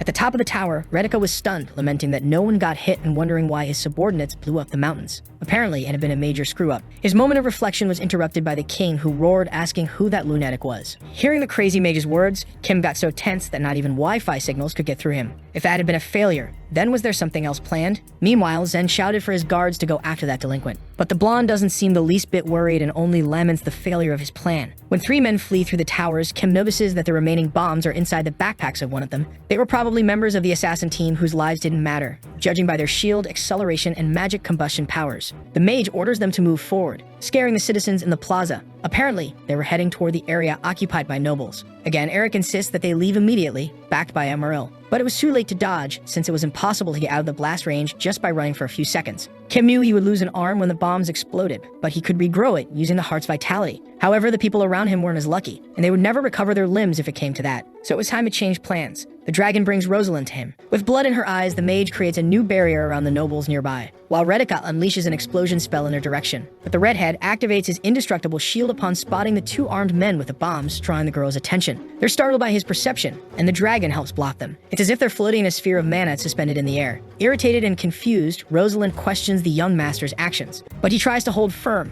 at least until he realizes his power isn't enough to contain what's about to happen. Then the bombs explode inside the barrier held up by the young man and the creature. The blast is strong enough to break that mana containment, reaching the citizens. A man screams in pain after his arm is hit, while a woman tries to recover from the impact. Eric is stunned by what's happening. There it was, the indestructible shield, still suspended in the air, though damaged. Kim feels his body ache from the massive explosion, but stays on his feet, maintaining the remaining power. When he finally collapses, someone shouts in his direction. It's Rosalind, worried about the young man. His hands were throbbing and he hated feeling pain, which made everything worse. Thanks to the black dragon, he managed to use less of the shield's power, but it still hurt. The group of nobles surrounding him asks if he's okay. He even tries to say he's fine, but the red liquid coming out of his mouth says otherwise. Watching the scene, Eric snaps. Still, Kim feels his body gaining more energy and calming down as expected from the heart's vitality. His limbs were still attached to his body, and even though his hands throbbed, it didn't hurt as much as a paper cut. A single cough was enough, and he smiled, thinking how he now understood why the old heroes preserved that ability at all costs, which makes Rosalind ask if he thought all of that was funny. Taylor yells at him to stop laughing and close his eyes, sounding very irritated, which deeply confuses the redhead. Even the dragon flies overhead, shouting, "Weak human, you can't die. I swear, you're so weak. If this happens, I'll kill everyone." And not just everyone, he would end himself too. It was weirdly affectionate, even if it sounded brutal. Gilbert and Emerald offer to call a priest for the young master, but honestly, he wasn't suffering. Even so, he admitted it would be good to get checked out and he needed to pretend to be injured. From afar, Choi Han was speaking with an officer to gain entry. It didn't seem friendly at all, even though he was saying please. The officer was yelling in his face that citizens weren't allowed in, which was a dumb rule to the hero. Kim was frustrated because he had been clear when he told him not to go there. Taylor watched him closely as the young man realized he wasn't welcome. With disappointment in his eyes, he steps back, apologizing. Not that he needed to, but he did it anyway, being consoled by the cats. Rosalind checks again with Kim if everything was really okay, and he nods. The girl was impressed by the young man's calmness after doing something so incredible. Even someone from the royal family like her wouldn't know how to handle it that way. And without meaning to, she blurts out that she couldn't understand the redhead, who stares at her confused. Suddenly, the two of them spot something unbelievable. It was the mad mage floating above them while commenting that the situation was totally unexpected, but very fun. When his eyes meet Rosalind's, it feels like they both saw hell on earth. He knew she was the woman he had seen in the Blue Wolf village during the fire. That was great for the blonde, who declares that there were many paint colors he liked. Enough colors to want to put all of them on display. The guy was completely nuts, and Trihan looked at him with concern. It was unusual because the MC knew that characters like that usually got written out of stories quickly. The officers decided to attack him using arrows fused with mana, drawing his attention while the king ground his teeth in hatred toward Retica, who said goodbye to the crowd before being struck, disappearing into the air with the people he had brought. Probably no one had any idea where that lunatic had gone with that special teleportation magic of his, but in the birth of a hero, his destination was mentioned. It was the place where Kim had previously sent Choi, On, Hong, and Locke. If Retica and the members of the secret organization really showed up there, they'd end up getting destroyed by the swordsman, who would probably go berserk. Even so, to prevent that from happening, Kim had sent the other three with him, so there was nothing to worry about. They would help keep the hero rational, since children were his greatest weakness. After the shock passed, the king spoke up, assuring that he would do his best so they could recover from such a terrible incident. And he asked that everyone present follow the crown's orders and focus on calming down and resting. He announced the celebration would be continued on another day. Originally, Rosalind had planned to keep her presence there as hidden as possible, but it seems she had shown up to help the protagonist, who figured she had done it because the Black Dragon couldn't. The two exchanged glances and the young woman smiled sweetly, asking him to keep his secret, which made him smirk, knowing they understood each other very well. That morning, he had given instructions to 6 people before they left. First, the trio made up of the dragon and the Beast Tribe kids couldn't reveal their identities under any circumstances. Second, if Choi Han and Rosalind happened to be recognized, they should act as if it was just a coincidence they were there. And lastly, none of them were to harm one another. Seeing how well it all worked out, Kim and the mage exchanged satisfied looks. But the peace was interrupted by the priest, who yelled out for the young master alongside Amaryl. He was in such a hurry that he was panting as he asked what happened. Holding out his hands, the boy explained that he was in more pain than he expected and asked him to take a look at them. And he commented that protecting others was a really tough job, which the priest doctor agreed with. He said he had seen the redhead's silver shield and that it was incredible. From the corner of his eye, Kim noticed Albir was there too, while enjoying the attendant's care, saying that apparently it was his first time seeing an ancient power. His moment of fame ended when he felt a hand weighed down on his shoulder. It was the first prince, whispering in his ear that he had already figured everything out. He greeted him formally, ready to squeeze everything he could out of the situation now that he had revealed his trump card. Glory wasn't enough to pay for all the sacrifice he'd made, but money definitely was. To the boy, being rich was much better than being a hero. The prince called him, pulling him into a hug as he thanked him for what he'd done, but then discreetly asked if the two of them weren't the same. He seemed annoyed, but Kim actually agreed with what he said. So Albert continued, "I'll make sure there's nothing annoying and I'll reward you well. What do you say?" It was enough to make him squeeze the blonde and say he was giving him too much credit, that he was just doing what he had to do. But since poor people's joy never lasts, the little dragon warned him that there was something strange about that situation. Even so, at that point, he could have taken a pillar from the first prince's palace. A few moments later, the nobles were getting ready to return to the palace, and Albir insisted that the savior of everyone be the first to enter the carriage. But he pretended to be modest, asking how he could go in before his highness, which surprised the dragon, and he asked for the redhead and hit his head or something. Still, the prince insisted that this was his way of showing gratitude, so Kim accepted, saying that he, a mere inferior servant, would board first. Before getting in, he noticed how Eric and his friends looked really worried about him, while Veniam was practically chewing his own arm in frustration at realizing the power of someone like Kale Henatus. It didn't matter. Deep down, he was loving seeing that bitter blonde and his lackey eaten up with jealousy. Maybe he could get rid of Neo once and for all. That's what he was thinking as the prince ordered his servant to treat Rosalind as an honored guest. And he wouldn't need to worry about anything, since the young woman was very trustworthy. Inside the vehicle, the redhead noticed that this was a next-level ride with impressively soft leather seats. The prince broke the silence by asking if the young man needed medical treatment. Kim explains that even though he feels healthy, it would still be good if the best priest doctors could take a look at him, just to be sure. And he confesses that all he really wanted was to be left in peace for 3 or 4 days, which was perfectly fair in Albir's opinion. After all, the young man had saved everyone, and the most logical thing to do was to give him the proper treatment. He nods, grateful for the understanding. However, the monarch breaks the calm mood by asking if the boy was with them. By them, he meant the people who showed up during the attack on the plaza. Flashbacks come rushing in of when the dragon had gone up to Kim to ask why the prince hadn't done anything while the other humans were in danger, especially considering he was strong, which makes the young man wonder if the blonde had been hiding his strength all along. Thinking about it, he didn't step in even when one of his servants was annihilated or when a young knight had his arm and leg blown off. Kim used to think he was kind, even though he had a habit of using others, but now, maybe not. Keeping up the act, the redhead asks the monarch why he would be part of something so bothersome, and the noble agrees. He figured someone who hides like trash wouldn't do such a thing. He was certain he only got involved because he had no other choice, and he warns that the crown might try to investigate him. But Kim asks if his highness wouldn't stop them. Pulling back the curtain of the vehicle, the young man asks why he's stating the obvious, revealing the commoners who admired him. He waves in an exaggerated display, stating that they finished the conversation after he visited the redhead to check on his health. So the MC says that if it was to have a conversation with the star of the nation, he would always be available. It seems to leave the boy speechless with that strange kindness, adding that he didn't want his actions to be too much when preparing for the public, to just enough to keep them from complaining about the crown. Either way, the blonde thanks him for having prevented a large number of casualties. It was strange because Kim couldn't tell if he was good or bad. To be honest, he couldn't even tell if he was truly human. Despite that, he says he's looking forward to receiving his reward soon, which disappoints Albaru, but he knew a decent sum of money would be given for his actions. Arriving at the palace, the MC was receiving far better treatment than before. He was in the best room in the residence, one that usually housed royalty. Upon hearing a knock at the door, he sits up in bed and tells them to come in. It was his friends, and Hans, who was crying from worry, exclaiming how concerned he had been about the young man,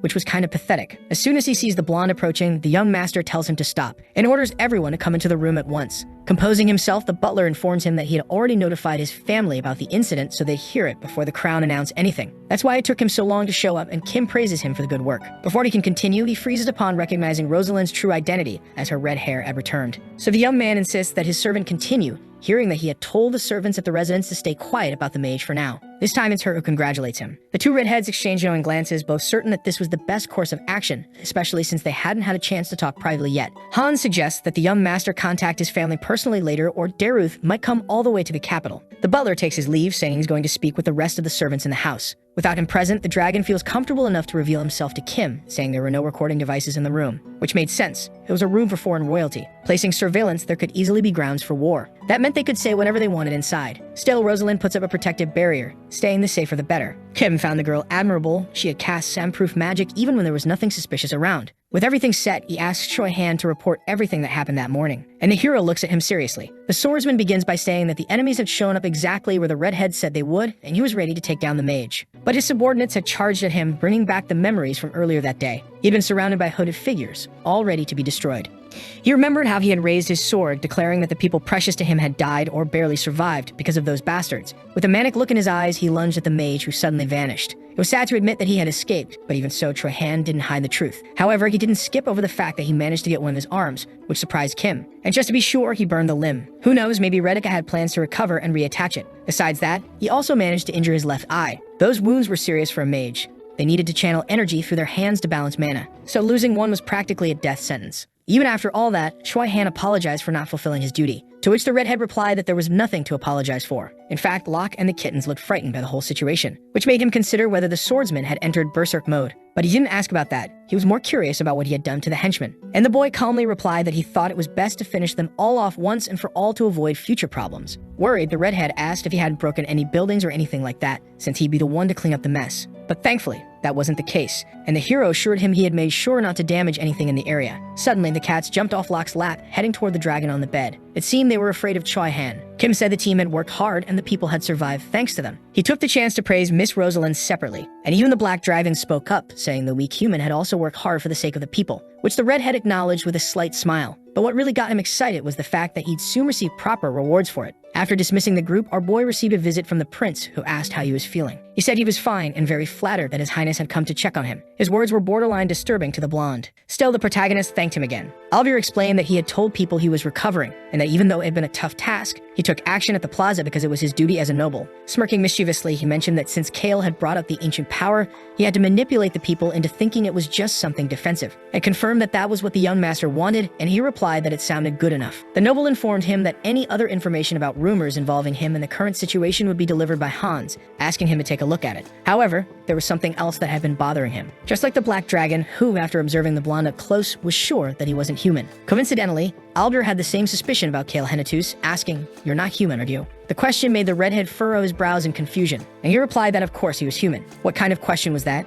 Disbelieving, the prince laughed, saying that if he wanted him to believe that, then he was human too. "You and me were all humans," he said through laughter. The dragon exclaimed that that sour blonde was absolutely not human, and Kim told him to shut up. He didn't want to hear any of that. But it was the first time that creature had ever seen a race with an aura like Albir's, and the MC knew he had already seen it all. Dragons, humans, members of the cat and wolf tribes, which meant the prince belonged to a race different from all of those. Playing it off, he decided to act clueless, asking what else there even was to be besides human. Everyone there were people. And the noble agreed that there was nothing special about that, but he still had more to say. There was always something more to say, as if he were an endless fountain of information. Then he confessed, "I thought I was mistaken at the banquet, but there are some strange scents around you." And that was enough to make him freeze. Trying to distract the guy, Kim sniffed his armpit as he asked what scent he was talking about because he had just taken a shower, which seemed to work since the blonde laughed. But he quickly turned serious, explaining that he didn't think two people like them needed to sugarcoat anything. Changing the subject, Albir asked what the MC would want as a reward. Kale Henatus was famous for being trash, kicked out of the successor position 2 years ago, and the kind of person who avoided starting family conflicts. The blonde had heard he was complete garbage who only liked to party and drink too much. But what was standing in front of him was nothing like that.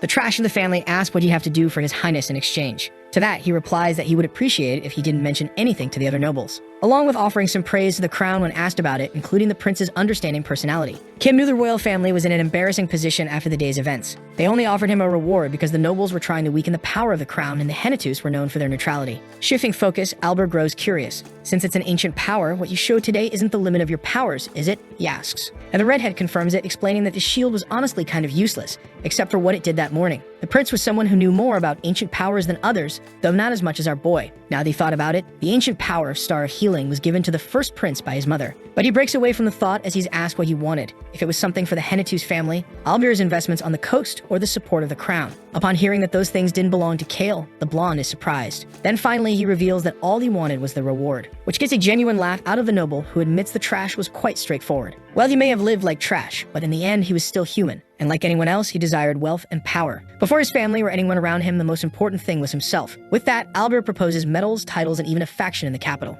Kim smiles at the ideas, but quickly explains that what he really wanted was money. That catches the blonde off guard. So the redhead tries to be clear. Please, give me money. I don't want a medal or a title. A war would break out soon, and there'd be no use for those things. Money was much better. It was smarter to grab the cash and invest it in food, land, and other material goods. Besides, the next power he wanted was the sound of the wind, which got stronger the more money was spent. To Albert, the protagonist just wanted money so he could drown himself in booze. Hearing that, Kim laughs, asking how he guessed, which leaves the man a little shocked. There was no way he was serious. But if that's what he wanted, once he received the report the next day, he should take a look and let him know how much he'd want. Pouting, the young master asks if he was going to visit him again, and the man asks if he didn't want his visit. It sucked having to act like a nice guy because all he does is smile and say it would be an honor, despite not thinking that at all. Even though he found the reaction a bit exaggerated, Albert decides not to comment and turns away, asking the guest to rest as he bids farewell. Alone in the room, the dragon asks his human if there was a power capable of changing someone's color without mana. Noticing his silence, the creature insists. But Kim was determined to ignore him. He was a patient from then on. Later, Hans enters the room to deliver a letter that Ron had left before leaving. In it, the old man promises to deliver a report every month, and he comments that he had no idea the boy was hiding such a powerful ability. He also mentions that Choi Han had informed him what that person looked like, assuring that he'd remember, and that he informed Beacrox as well. Now that his face was known by the former assassin and his son, Redica would probably be destroyed if seen by the butler. After a few hours, Eric enters the boy's room worried because he heard he'd been seriously injured.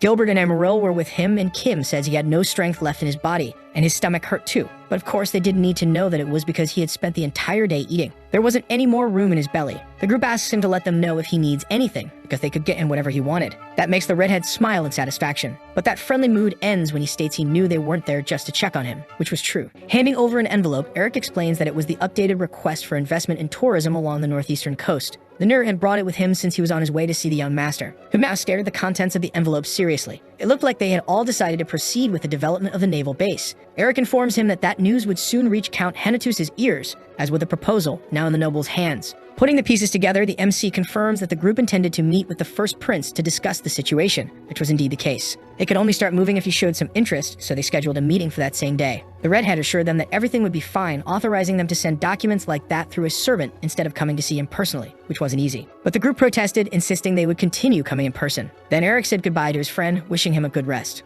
Along with his team of mages and swordsmen, Kim noticed a trace of unease on Choi's face, so he told him to go already, leaving him confused. And Rosalind protested, apologizing as she explained that she needed both the hero and Locke. Now that she had revealed herself at the palace, she had to go home as soon as possible, because the people who had tried to get rid of her would start covering their tracks. However, she knew she wouldn't make it back in one piece alone. The incident had revealed that she was a high-ranking mage, so her enemies would gather more forces to attack her. That's why she needed strong allies. Kim said she didn't need to apologize, since she had helped them in a very difficult situation. It was more than fair for them to help her too. After all, she was like an older sister to Locke and a great friend to Choi Han. She thanked him for the kind words. However, the hero complained, saying he should be protecting the young master, but was cut off by the redhead. He needed to leave so he could have some peace and prepare to hide during the war, so he said nothing was going to happen. He planned to save up as much money as possible and get strong enough to escape from there. Then he could finally live the peaceful life he was aiming for, and he was planning on living a very long life. Besides, with a dragon protecting him, Choi Han was just dead weight. Hearing his words, the swordsman understood and said he was just overly worried. Now that he'd gotten rid of the boy, he had one more matter to address. He called Locke, who was hiding behind the wall. The boy walked up to him, looking nervous just being in the same room. Kim explained that he was going to look for his younger siblings and asked him to go with Rosalind and only return to his territory in 3 months. Though unsure, he agreed, which made the MC question what he meant by yes, and if he had already forgotten their agreement. He had to return to Henatus territory at the right time if he wanted to find his siblings safe and sound. He handed a map to the boy from the Blue Wolf tribe, who looked grateful to have a place to return to. And Kim reassured him, repeating that it was a place to return to, and that he shouldn't forget to come back only when the time was right. With his eyes shining, the boy said he would do as he was told. The story might have changed a lot, but the main points remained the same, and that's how it needed to be for Kim to use the information he had. It was a shame he hadn't been able to send Ron and Beacrox too, but he was sure he'd manage that when the butler returned from vacation. A third person suddenly entered the room. It was Hans, asking permission from the young master, who asked what the problem was this time. And he revealed that a rumor was going around that the king wanted to award him a medal. The protagonist took the scroll the butler had brought, curious. On the paper, it read, to Kale Henatus, the noble who showed the pride of the Henatus family that protects the kingdom from the forest of darkness. Kim turned purple from disgust. It's not like he hadn't expected something like that from the royal family, but that didn't make it any less irritating.